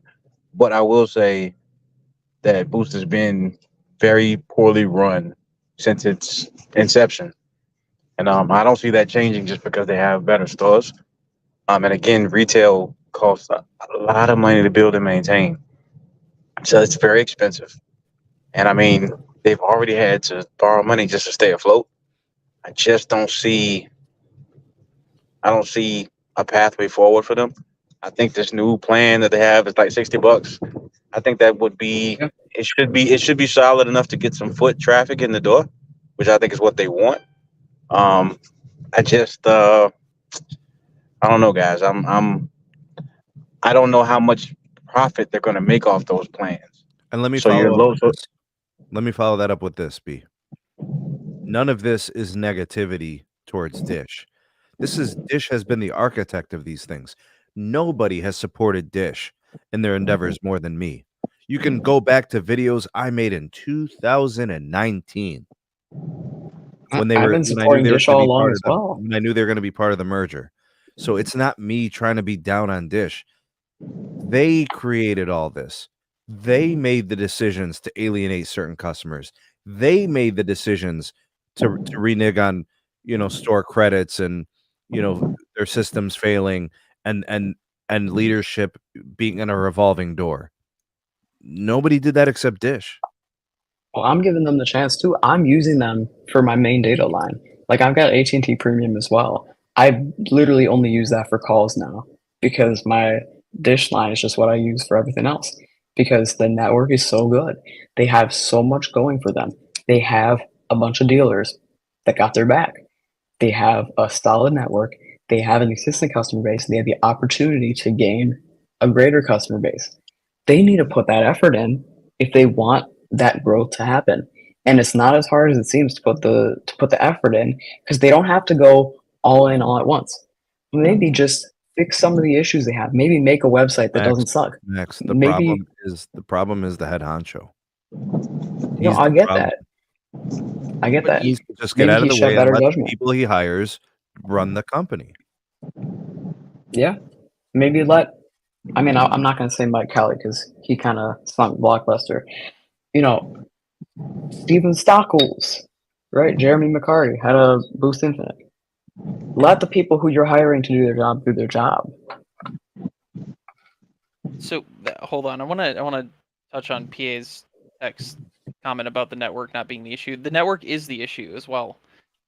No, it's not. They have No, it's not. minimal to no BYOD support for the native network. Right, that's all. That's all. I would give. Hold on. Let me. You don't have to be so antsy to defend Dish. Just let me talk. They have not supported BYOD in any capacity. And in order to get the native network access, you have to sign up through their postpaid service or get a special SIM card or go through Genesis. Like, there's so many hoops and hurdles to just get access to the network. I would pay Dish money every month to have access to their network if it was, if it wasn't so, there weren't so many barriers. And that's their other problem. That Well, I can't take my phone and just add an eSIM and have access to the native network. I can't go buy a SIM card and throw it in my phone and get access to the network. And that's the thing, Max. EM is telling you right, basically every carrier does it except Dish. right. Well, that's why I'm saying they have to clean their stuff up. That's part of cleaning their stuff up. And part of it is, some phones only support it. Some phones support N70, many don't. But I agree that they have to make that more available. But that's another. It's just another example of how it's not just the retail stores. It's not just the brand. There's a Yeah. there's a laundry list of things within the company operationally that they would need to fix in order to continue to be a viable option. And I just And I'm don't agreeing with see a that. way forward with them because it would be Well, extremely expensive and they don't have money. it's not extremely expensive to make that network more available. It's Then why not haven't they done it? extremely expensive Then why haven't they done it? because Charlie, It's not Charlie's not. Charlie. It's not just Charlie. It's expensive. You have to employ engineers to build your back end. You have to then roll out these systems network wide. You have to have people to test and certify devices. Like, Charlie's not doing that because they don't have money. Like, I hate to be a bearer of bad news or sound like I'm shitting on the company, but sheesh. They've had beta access for like what, 2 years? Yeah, but it is Charlie, and I'm going to tell you why, EM. He has been the one who has made all these decisions up to this point, right? He bought like 50 million shares of the stock when it was like $49 so he could be majority shareholder. Who the hell does that? You have to build a network. You have a time frame. It's time sensitive. You have to pay T-Mobile $3.5 billion for Boost and $3 billion for Spectrum. But you're just so damn hell-bent on being the majority shareholder so you could tell people no or yes, however you feel that hour if a bug crawls up your ass and tickles you.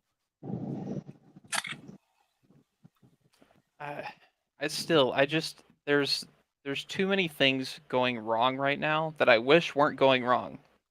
And it's Yeah. the leadership structure needs work. Like, I don't know what else It's to not say. that they're conscious decisions. It's just that they're neglecting a lot of stuff that they have to do. It wasn't a conscious decision to let their dealers basically let themselves go and make their stores look as crappy as they wanted them to. It wasn't up to them, and it is up to them to make their network as unavailable as it is, which I'm going to admit they did. But Shout part out of to it is Baby also Yoda. not in their control. Well, and if they Got it. want to make money, to have to support initiatives like revamping their stores, then they need to start generating revenue. How do you generate revenue? You make your service more available to people who are willing to pay you money. Like, Yeah, you got to get them more channels, and yeah. Yeah. Well, like they do. it's very simple on a surface level. I understand it goes deeper than that, but it's like they have a walled garden like they think they're Apple. They're not Apple. They can't play games like that. I'm sorry. And I think part of the walled garden is Charlie's idea. Charlie is the reason there's the walled garden as much as there is. If it was just up to Mike Kelly or Stockles or whoever else, I don't think it would be as walled of a garden. So it's not a walled garden. It's systems limitations. They don't have systems to do what they want to do. For example, let's say you call, you want to do an activation. Depending on your phone, depending on your SIM situation, they'll activate you on AT&T. That portal is a mess. It is an Yeah. absolute mess. It GSF. may or may not work. Okay, now, if you activate through T-Mobile, the activation process is more reliable. But they don't want you on T-Mobile because they got to pay them more money for each gig you use. So what was Yeah. the solution? A new SIM called the Rainbow SIM, right? And they didn't even have those available to all stores when they first launched. So people were going into stores and they're like, I want a Rainbow SIM. And the guys are like, what's that? Like, They're these are still the not in things all I'm talking stores. about. Right. This is my point, is these are all things that it was just setback after setback. And to Ian's point, I mean, dude, the hack, you remember the breach, the ransomware? I mean, Yeah. everything that could happen went wrong at Dish so far. And that only happens when you're not prepared, right? And you're getting And punched in so the that's why mouth. I'm saying they need to put the effort in to do better. But if they do, I'm outlining how I think they could do better, and I'm agreeing with what a lot of like what you're saying. But I'm also adding in the retail aspect because it is, in my opinion, so critically important. It's not the only thing that's critically important, but it is a big part. Shout out to Baby Yoda Tech. Appreciate the coffee, keeping the SMT caffeinated and motivated. Yeah. Thank you, man. Yes, sir. It's just it's hard to see a future. I don't know. I'm kind of doom and gloom. I've been doom and gloom, and I hate that I am. But TM, if they added 1 million subscribers in 2023, how would you feel? I'd eat crow. Wouldn't you feel good about that for the future? I would. I just want to would. be optimistic about having a fourth major network competitor in the US. I want to be optimistic about having multiple MNOs, not just a triopoly that's going to raise prices, that's going to keep customers into 3-year, 2-year contracts. I want more competition. Sprint gave us more competition, but it wasn't really good. You know, SoftBank messed them up, and so T-Mobile had to eat them up. We need a fourth real player, and I'm really excited that I personally think in a few years' time, if they get their act together, Dish is going to be the fourth very viable option. Can we stop throwing around this contract word? Like, these carriers don't do contracts anymore. Let's stop. No, they don't. They allow consumers to purchase a phone over 3 years or 2 years. It's not a contract. They force you to purchase the phone over a few years if you want to get They it for do not. free. They They do force not. If you want to really, get so it you for can. free, then you have the ability to opt into that particular program to pay for the phone. There is no contract with the So if service. so let's say I'm going to Verizon. I want to take advantage of their iPhone 15 Pro for free deal with any iPhone trade in any condition.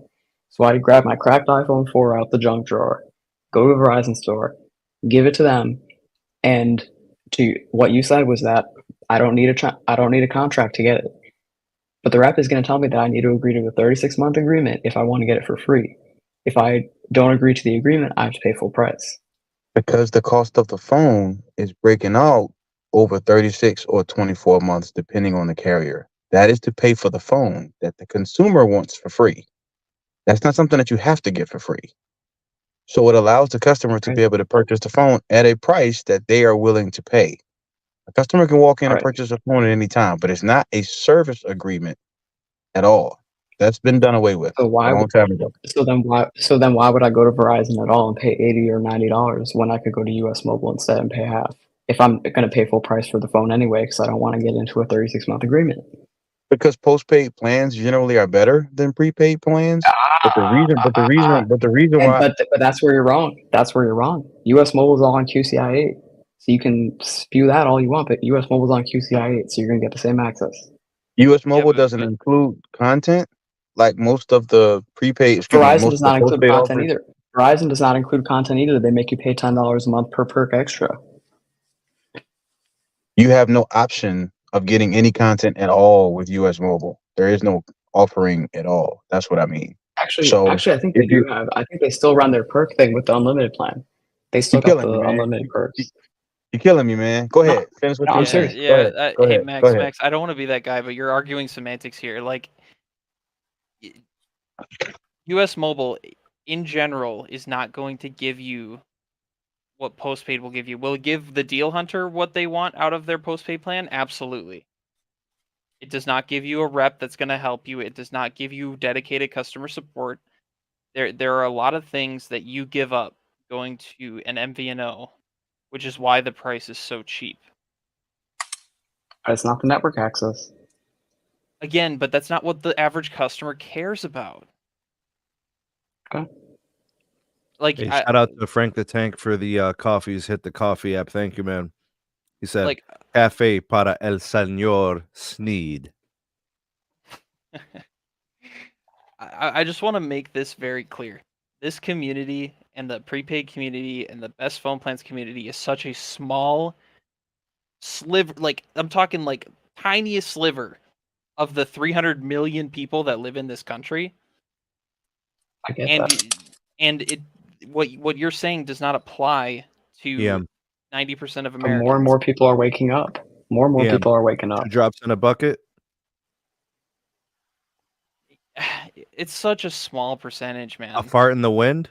Yeah. I think A candle in the sun. I think people still like the idea of getting very good to great to excellent to outstanding phones for free. And I think for that reason, Over 3-year postpaid will contracts. Over 3-year contracts. I don't think people. I don't think people mind. I don't think people mind as long as the network quality is good. And to all three MNOs' credit, the networks are very good. If you look at the performance of the wireless networks and even the wireline networks in America during the pandemic, for example, versus other countries during the pandemic, America crushed. The telecoms crushed. These networks are really, really good. So people don't have a problem staying with the carrier for 3 years as long as the pricing is affordable and the network works. They'll stay. Look at the industry historic levels of churn across all three carriers. Sneed just talked about how last quarter Verizon had what, a .81 or something like that, and we both thought, yo, that's gonna be industry leading. Gotta be industry leading. Yo, Yeah. T-Mobile had .77. I mean, what are we talking? Customers are not leaving, man. And this is with all three carriers increasing prices. Verizon increased prices, AT&T, and now T-Mobile. T-Mobile's increased prices, what, twice? I mean, this year alone. I mean, in addition to adding fees and all that stuff, and they're probably going to grow even despite all of that. They're probably going to report growth in the third quarter this year. So I don't think that, to EM's point, there are gigantic amounts of people who are looking for $15 a month. People are looking for really, really good phones for free, and they're willing to pay $100 a month, $150, $200. If they got a family, maybe even $300. They're willing to pay that. Tell me I'm wrong. Look at the data. My point is not that everyone's doing it and Verizon's going to go out of business. My point is that more people are waking up, even if it's still a smaller amount. It's a noticeably growing amount. I don't think people are asleep though because they don't want prepaid. I think that the people who are choosing prepaid are the people who are looking for a more affordable option. And to your point, you are correct. There are more people who are looking for that, and that's the reason why companies like AT&T, T-Mobile, and Verizon all have such strong prepaid legs right now. They really, really do, because there is a healthy amount of people in the country who are looking for value services. That is true, and I agree with you, Max. That's true, but not to the point where it's going to eclipse postpaid anytime soon. And the biggest reason for that is you can get an iPhone 15 for free right now. At all three carriers. All three carriers have a free deal right now. Same with Boost Infinite, and you get it every year. And that's cool. You can go to Boost, but you know what? The biggest caveat is, what did I say? People have no issues paying for phone service that's a little bit more expensive if the network is good and the bill is solid and the phone is good. Boost doesn't have network prowess yet. And that's the reason why people are like, let me just stay. Again, look at the churn numbers. .77, .79, and .81. I think that was the three carriers. That's where I'm admitting they need to put that work in to get that to be better. I agree. I think you're right, but it's hard to put work in where you don't have the cash flow. You don't have the money to invest back into the business. After you pay all the bills just to keep things status quo, you got to have money left over in order to be able to reinvest back into your business. to be able to increase, the look of the stores and all these other things that you were touting. Yes, these are all good things that help to drive revenue, but you got to have the initial investment. They had to take a loan out just to keep the money, just to keep just to keep the business solvent. I mean, And it's the where truth. did that money end up going? Where did that money end up going? Just to pay the bills, Max. It went to just to pay the. I mean, Sneed, am I wrong? I mean, am I wrong, Sneed? Didn't it just go to just to keep the lights on? Yeah. It's hard, man.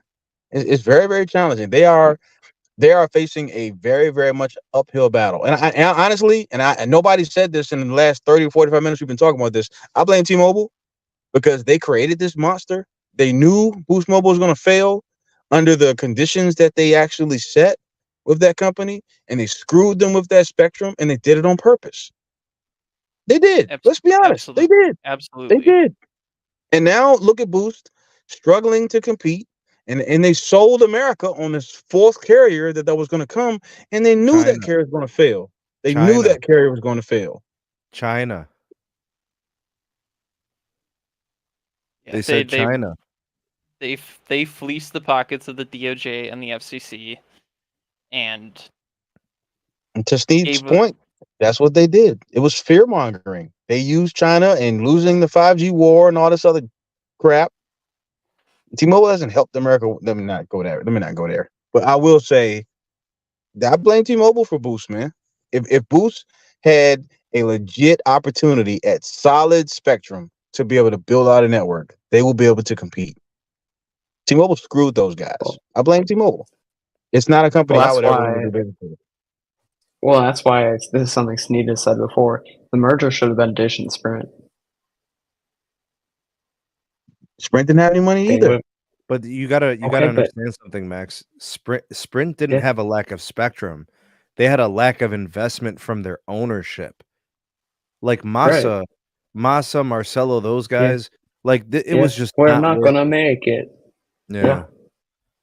Freaking Goomba, bro. He's trying to like play people. Seriously. I thought Sneed was about to say it, yo. I thought Sneed was gonna do it, man. We're not gonna make it. We won't make it. We can't. We don't have it. And then Tyrone made that video. Sprint is making a comeback. They added 250,000 postpaid ads or whatever it was. And you know what's crazy? $25 Kickstarter. Nobody was paying. No, nobody was paying. Those were the free ones. They were the ones people were paying taxes on. It's easy to grow when you're free. It's easy to grow when you're free. I want to see what T-Mobile does now that they're actually starting to make people pay. Let's see what the growth is over the next 2, 3, 4 quarters. Let's see. I want to see if they continue to grow at the same clip. I'll shut up. I'll give them credit. I don't think it's going to happen. I really don't. Things are going to come back a little bit more level and a little bit more even among the three. I think Verizon will start to grow a little bit more because now the difference in price is almost nothing between the three carriers. So if I want to pay the same price as I would at Verizon, why would I ever stay with T-Mobile? Why? Yep. All right. Yep. So here's what we got to say, right? In terms of the industry, the best CEO in the game is at the Death Star. All right. John Stankey holding it down, bro. Yep. Looking like the MVP of the league, bro. Cap. Yeah. You got that company cooking with gas, bro. Cap. You know, fiber. All right, B. Is it Hans Vestberg or Eugene? Air power, internet air, gigapower, joint ventures. Yeah. ILEC, Death Star, DOD, C-band, FirstNet. Boom, boom, boom, boom, boom, boom, boom, boom, boom. You feel me? All right. Now, don't get me wrong. You sound like the type of person that your favorite CEO is Manon Brouillette. You just seem like the biggest Manon Brouillette fan here. I didn't even know how to pronounce her last name. I'm glad that you did. Maybe you a fan of her because I didn't even know how to pronounce her last name, man. I thought it was Bouillon, man. No, but honestly, I have to give Stanky credit. And I said this just earlier in the show. AT&T is proving that when they focus on their core business, they are an extremely formidable carrier. They really, really are. Okay, now Stanky's done a good job. You know how I feel about the Sievert, right? But how many CEOs? How many CEOs can straight up lie 365 days a year, and people are eating it up, bro, buying the Wolf tickets. He's got to be doing something right. Vestberg. I mean, Excuse me? Wait, huh? What is Hans lied about? Come on. What is Hans lied about? He's been the most honest of the three. What is Hans lied about?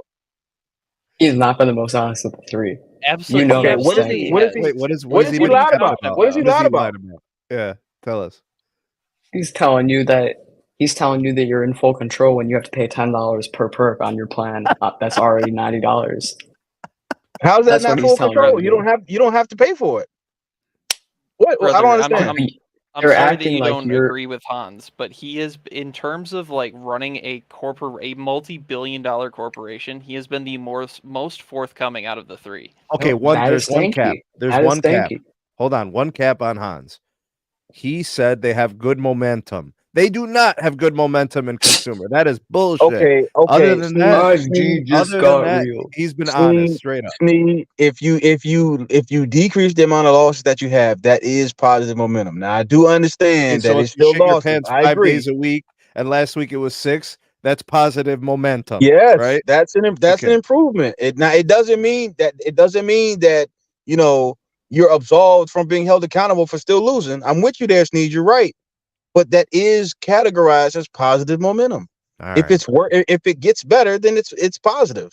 It gets less How bad. many It's not executives getting have they better. shuffled over the past year? You How need to many stop, executives has Verizon shuffled over the past year?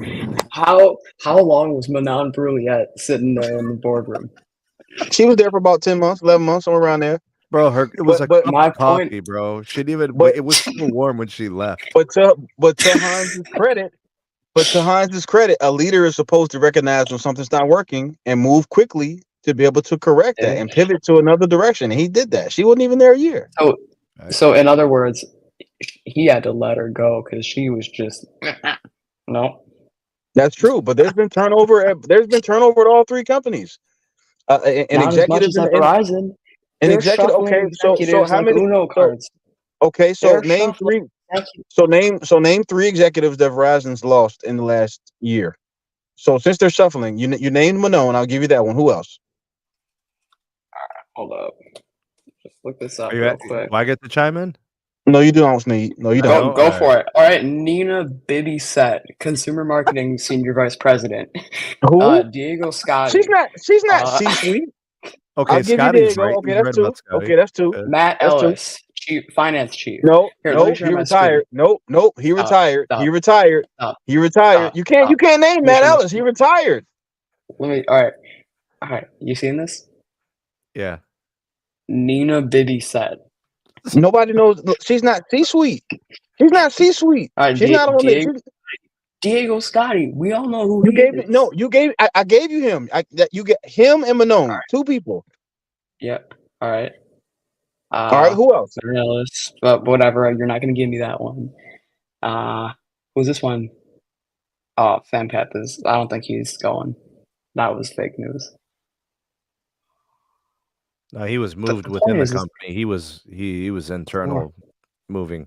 Yeah. So the company. 2 people leave, and that's a mass exodus. No, there's It's more, like- but it's like- he's just there's not. He doesn't definitely more. know them. Yeah. No, I know there's more though. All right. Just the fact that you got those, it's saying something. What is it saying? People have a right to retire. The people who left, a lot of them retired. I mean, what? People aren't allowed to retire. If they retire, that means Did something. Manon retire? No, I gave you her. I said her. All right, you gave me her. Yeah. Her and the dude, the CMO guy, they both got pretty much let go. They got fired. Her and Diego, they got let go. All right. I'll give you those 2. All right, and they were huge positions in the company. I agree, and that's why I said I agree with you. You can count them, but to your point, Manon deserved to be fired, and so did Diego. They weren't doing good jobs. All right, then why would they hire them? Why do they not know what they're doing? Every hire is not going to be a slam dunk. Sometimes you're going to get it wrong. If you've ever led people before, sometimes when you hire somebody, they suck. And you better find that out as quickly as you can. He ain't lying, bro. He ain't lying. No cap detector. It's more It's more than any other company. It's more than Dish has let go. It's more than AT&T has let go. It's more than No, More not than T-Mobile more has this? than let go. More this. than this? All No, right, now no. wait a minute. More than this? I don't know, man. All right, who did Dish lose? Who's I ain't Dish gonna lie lost? to you. Other than who the heck is his name? Who was the CEO again? What's his name, Sneed? Kirby, No, the at guy who Dish. used to, No, at the guy who Dish. used, yeah, the guy who used to do, he was T-Mobile guy, back in like 2009. I don't know. They've had a carousel. They've lost Other than 3 Charlie, executives. the entire leadership council has shifted so many times to that company. It's not even funny. Look, Okay. at the end of the day, executives changing or leaving, whatever the case may be, doesn't mean a company is going down. You have to take that into It means account. that they Yes, don't know what they're but you doing. also It means that they don't know what they're doing. That's not necessarily true. true. That's not necessarily true. All right, If all right. Then You're, compare what if you're Manon did to what they're doing now. Compare what Manon was doing to what they're doing currently. It's well, completely different stuff. honestly, the company's doing much better under current leadership of Sampath than they were with Manon. Okay. Things were All right, horrible with all right, Manon. fine. All right, fine. But the point is, they're doing different things. That's what I'm trying to Agreed. say is that they don't But- know. but- They don't have this consistent idea of what they're going to Max. be doing. Max, I think you're looking at it in black and white. You ever see an NFL player that does fantastic with the team that he's drafted on, and then he gets traded, and all of a sudden he's playing like shit because he doesn't mesh with the team? Dave Mayo, that's what it was. Yeah. Same concept in leadership within a company. Same thing. Just because Manon wasn't good in her position does not mean she's not good somewhere else. You don't Where was know she if they're good going to be. somewhere else? I Where don't was know. she good somewhere else? I'm Yeah, using. tell me where. Okay. Can you let me talk, dude? You've Yeah, talked yeah, over yeah. me all night, bro, and I'm trying to be respectful. I don't know Manon's history. I don't know who she is. I don't know what her expertise is. But just because she wasn't good in her job at Verizon doesn't mean she's a terrible worker or she's not a good leader. She just didn't fit in the position that she was promoted to. Yeah, good point, Ian. That could be very accurate. Yeah. She And came I'm from not another country. disparaging anyone. Yeah, she came You from have another multiple country, and, people like that. America's a different, it's a different market. So, the consumer over here is different. I think, if I'm not mistaken, where she came from, I don't know if it was Canada or Europe, but the customer there was, kind of used to paying for the phone outright and everything like that. Americans don't do that. We don't pay for anything outright. Everything's on credit here. So, I mean, it's just different. She like Em said, she just didn't fit in. Doesn't necessarily mean she's a bad executive. She just didn't fit in at Verizon, and that's okay. The mark of a good leader, i.e., Hans, is to identify that as quickly as you can and pivot in order to save the overall business. And I think Sampath, under his leadership, the company seems to have been improving a little bit in I'm consumer. not trying to specifically pick on anyone. I'm saying that they're not consistent in their ideas of what's going to be happening going forward. Sampath, I think, knows what he's doing because clearly the company's more successful under him, and he's also from another country. So the point about Manon just doesn't even make sense. Sampath's from another country? Same. Is he? You're missing the point though. Leadership structures, ideas, direction of your brand within the company or your teams within the company are going to be different under different leadership.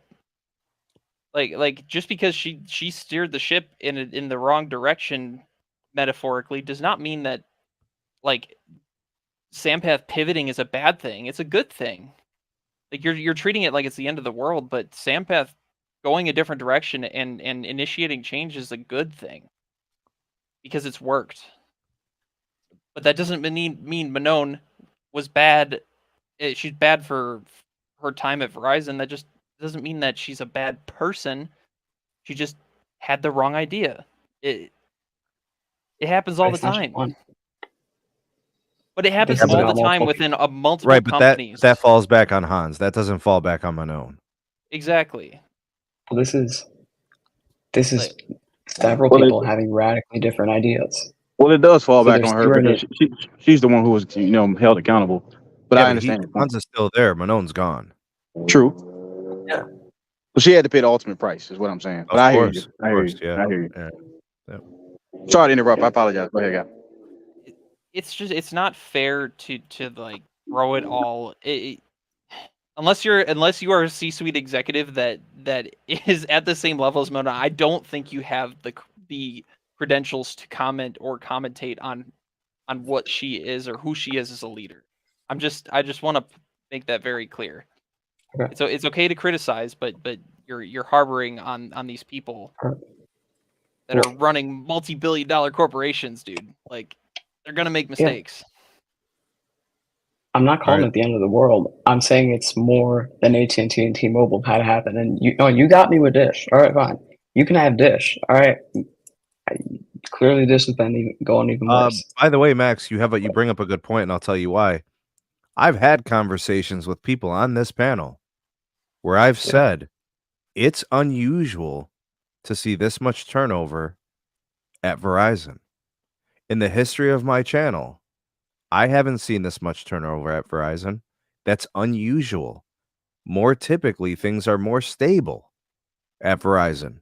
So this has been an unusual time period for them. You know, whatever the causes are, whatever the contributing factors are, they have been different. It has looked and felt different at the company.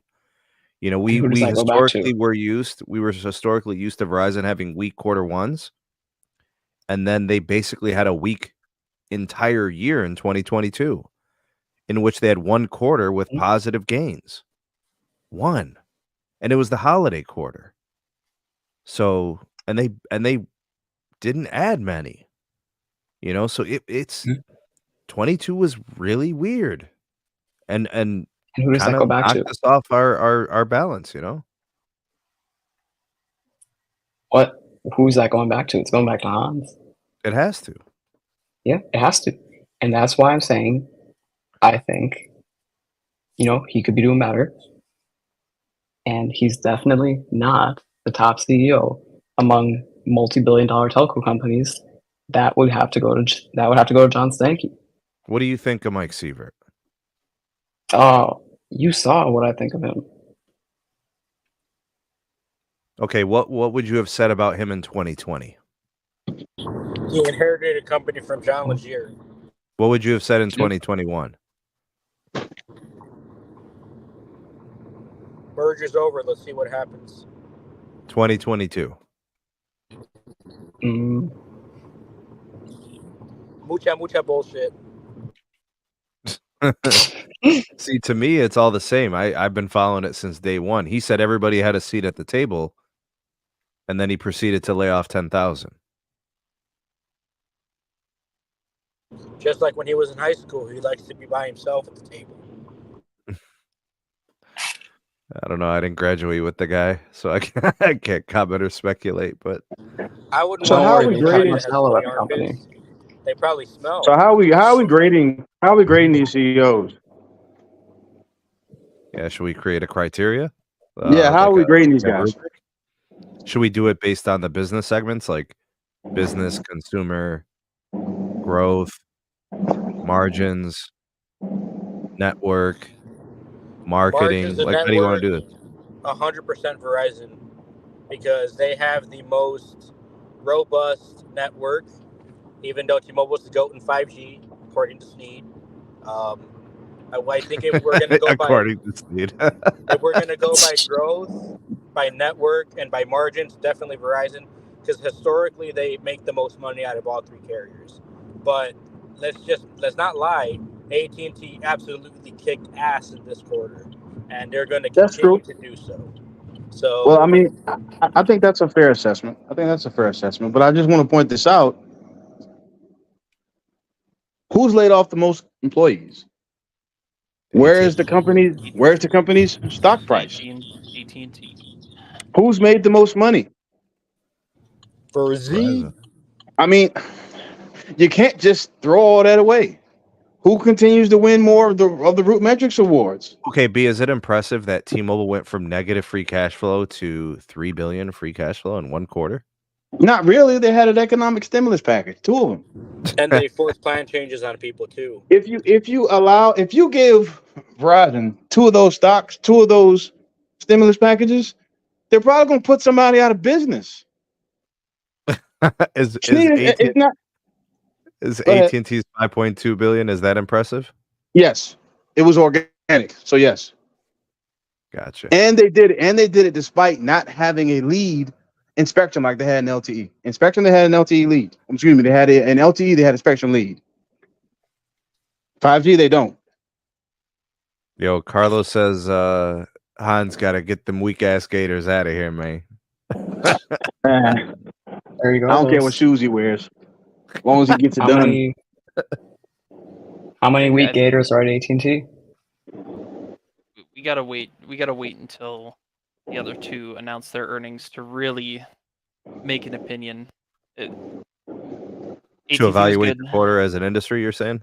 Well, yeah, and just evaluate the way that they've kind of worked through the last quarter. You know, because I think a lot of people are going to be surprised. I think. But Yeah, I think a lot of people are going to be surprised, not just with T-Mobile, but also with Verizon. And I'm not saying Verizon's going to grow by 500,000 new postpaid phone ads, but I do think there's going to be positive momentum. Positive momentum. I mean, they just Uh, added 6 lines. My whole account was officially migrated to Verizon today. Paid off all my installments, Congratulations. and I ran out of there faster than a rainstorm hits the state of Michigan in October. So, you know, I was out of there pretty Congratulations. quick once I paid off all my installments. I'm done.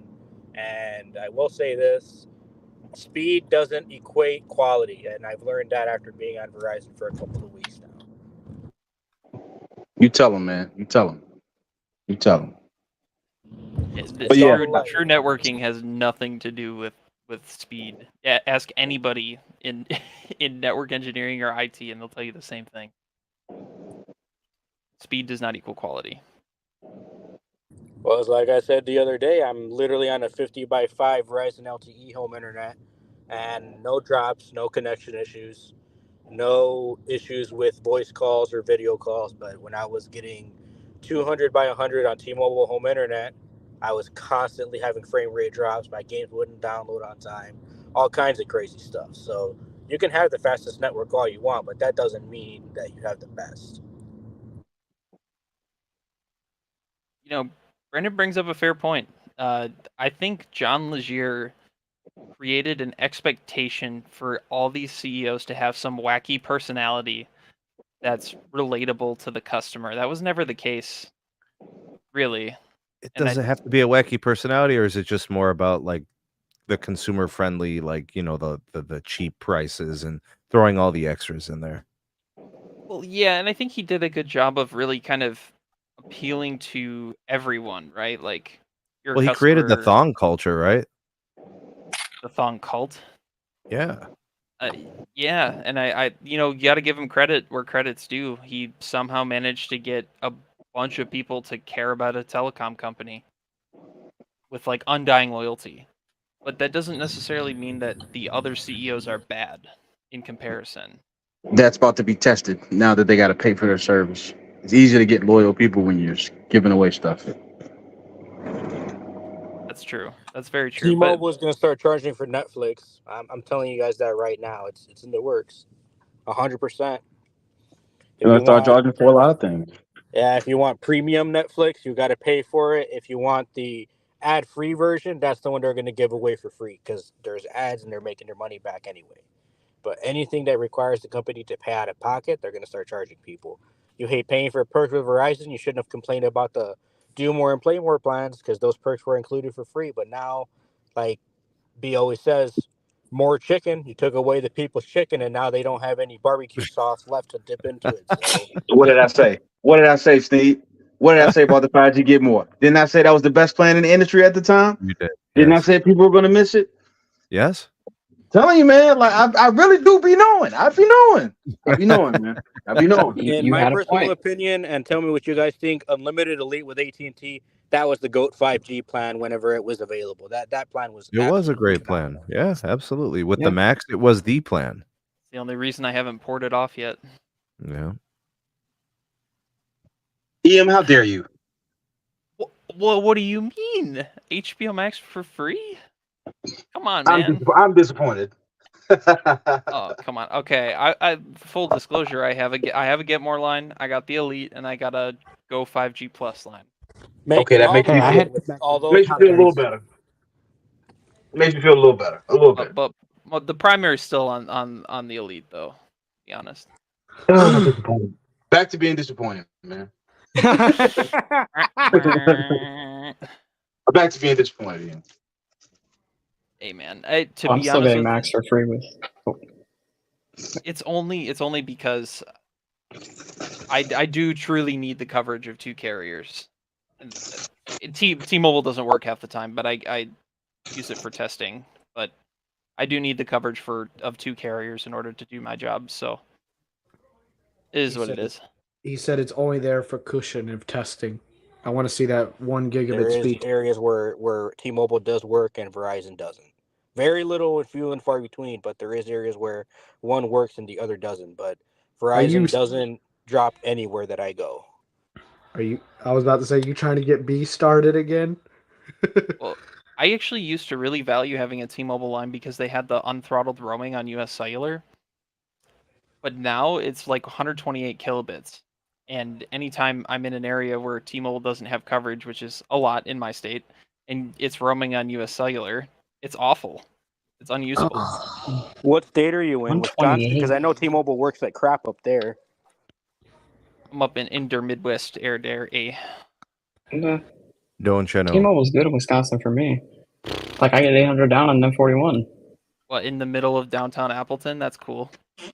Yeah, Like, I'm dead serious. go anywhere outside of the city and try and use your phone. No, I agree. Yep. It's been bad outside there, and that's that's why I what got I'm my AT&T and my Dish. But that's what I'm saying. Your experience is very Yeah, limited. but you're doing exactly what EM is doing. EM, don't you do 2-3 carriers, don't you? Yeah, I have Yeah, all 'cause three one's with not me good all the enough. time. Yeah. One's not good enough. I have Doesn't all matter which one it three. is. One's not good enough. But you know what has been good enough for everything? It's been Dish. Dish. I don't know about that one. we can agree to disagree on that one, but that's okay. Do you have a Dish line, EM? I did have a Dish line for a short time, few months. Was it Genesis? Yes. Genesis is going to give you the wrong impression because that's just everything. A Boost Rainbow SIM is going to be Vonar only. So that's going to give you the cream of the crop. I think we can all agree, though, that Sneed is truly blessed with network coverage in the CLE. He doesn't have any problems with whatever carrier he might have, except for making FaceTime calls on T-Mobile. Yeah, basically. Which is a given. Yeah, I'm absolutely wildly jealous of your builds in Cleveland, dude. Bro, did you see the most recent thing about the cell tower in the park? Yeah, I wanted to Yeah. talk about Crazy. that. I wanted to Break talk out the about that. tinfoil. Yo, man, it's Yeah. literally. I found the articles online, dude. I'm gonna do a follow-up video and shit. Probably a bunch of old people with flip phones there. They probably still have the damn bag phones, honestly. Go ahead, Ian. Tell me what you want to know, what you want to talk about. Well, so what's the deal? Is there like a proposal or? There's a tower there. I found it. After it's I already made the video, already there. there is a tower. They want to decommission it and put it in a different place. Oh, no. Jesus Christ! Is it like a stealth site or is it like a No, it's a big ass monopole, but it was just tucked behind the trees on the other street, like that runs parallel to the one I recorded from. So, like, you can't even see it, dog. Are The there trees multiple are so carriers on it, too? freaking big. I'm not even joking. The trees are enormous, dude. Each tree that the tower is near is like 150 feet tall. Oh my god, that's wild, man. I didn't know people like that actually existed. Like, I know there's that one that like city in Michigan that was kind of going crazy about T-Mobile putting a cell site on the roof of the school or something. But the fact that you're seeing it in your area, it's just wild. It's wild. Bro, the crazy I'm thing from about Michigan. the Can I whole- respond to that real quick? Yeah, go ahead. There's a bunch of tinfoil hat wearing people in Michigan. I got cussed out at the store the other day because a customer did not want to buy a 5G phone because 5G gives people cancer. Jesus. Sneed. So all the people who live on that street, they're using like 2G, like actual bricks. They get the message from their carrier that about the 2G shutdowns. They're Right. like, we're gonna upgrade you to a free 5G phone, and they're like, the government is trying to take over our brains. This is proof. This is proof that Max, they're trying to infect us. Max, Verizon has a small cell across the street. AT&T has a macro a mile away behind like this towing company parking lot. It's all the same. I've never heard of this NIMBY stuff happening because the Yeah. crazy thing, man, is like the cell service there at that park. Like, there's a reason Verizon put a small cell with CBRS there 2 years ago. They do this carnival every summer, and I swear to you, all the networks fail. And ever since they built that tower like 4 years ago, stuff doesn't fail anymore. Like, now the stuff works. Like, Verizon keeps cooking, bro. Even on LTE, it keeps cooking because of CBRS. Right? T-Mobile put N41 on that site. It's got old Sprint gear. Like, it was literally built for T-Mobile and Sprint. Sprint's gone, right? So Dish can get on it now.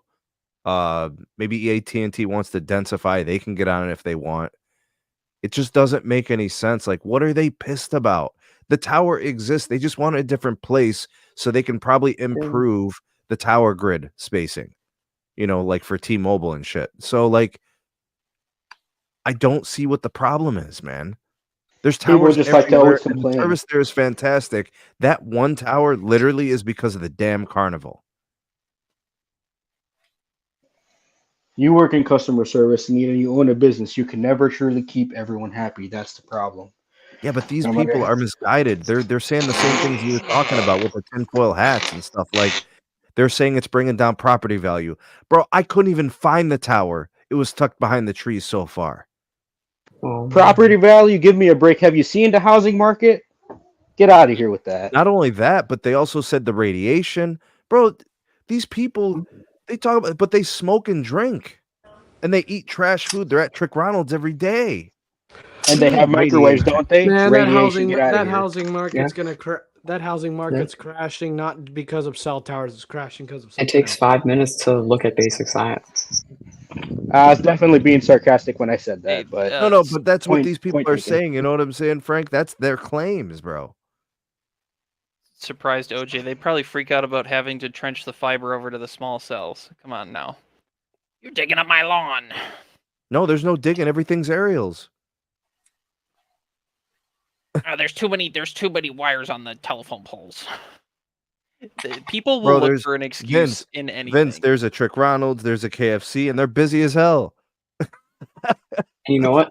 These people are never going to blame those for, their health not being good. They're not going to blame all the drinking or the Trick Ronalds. They're going to blame those cell towers.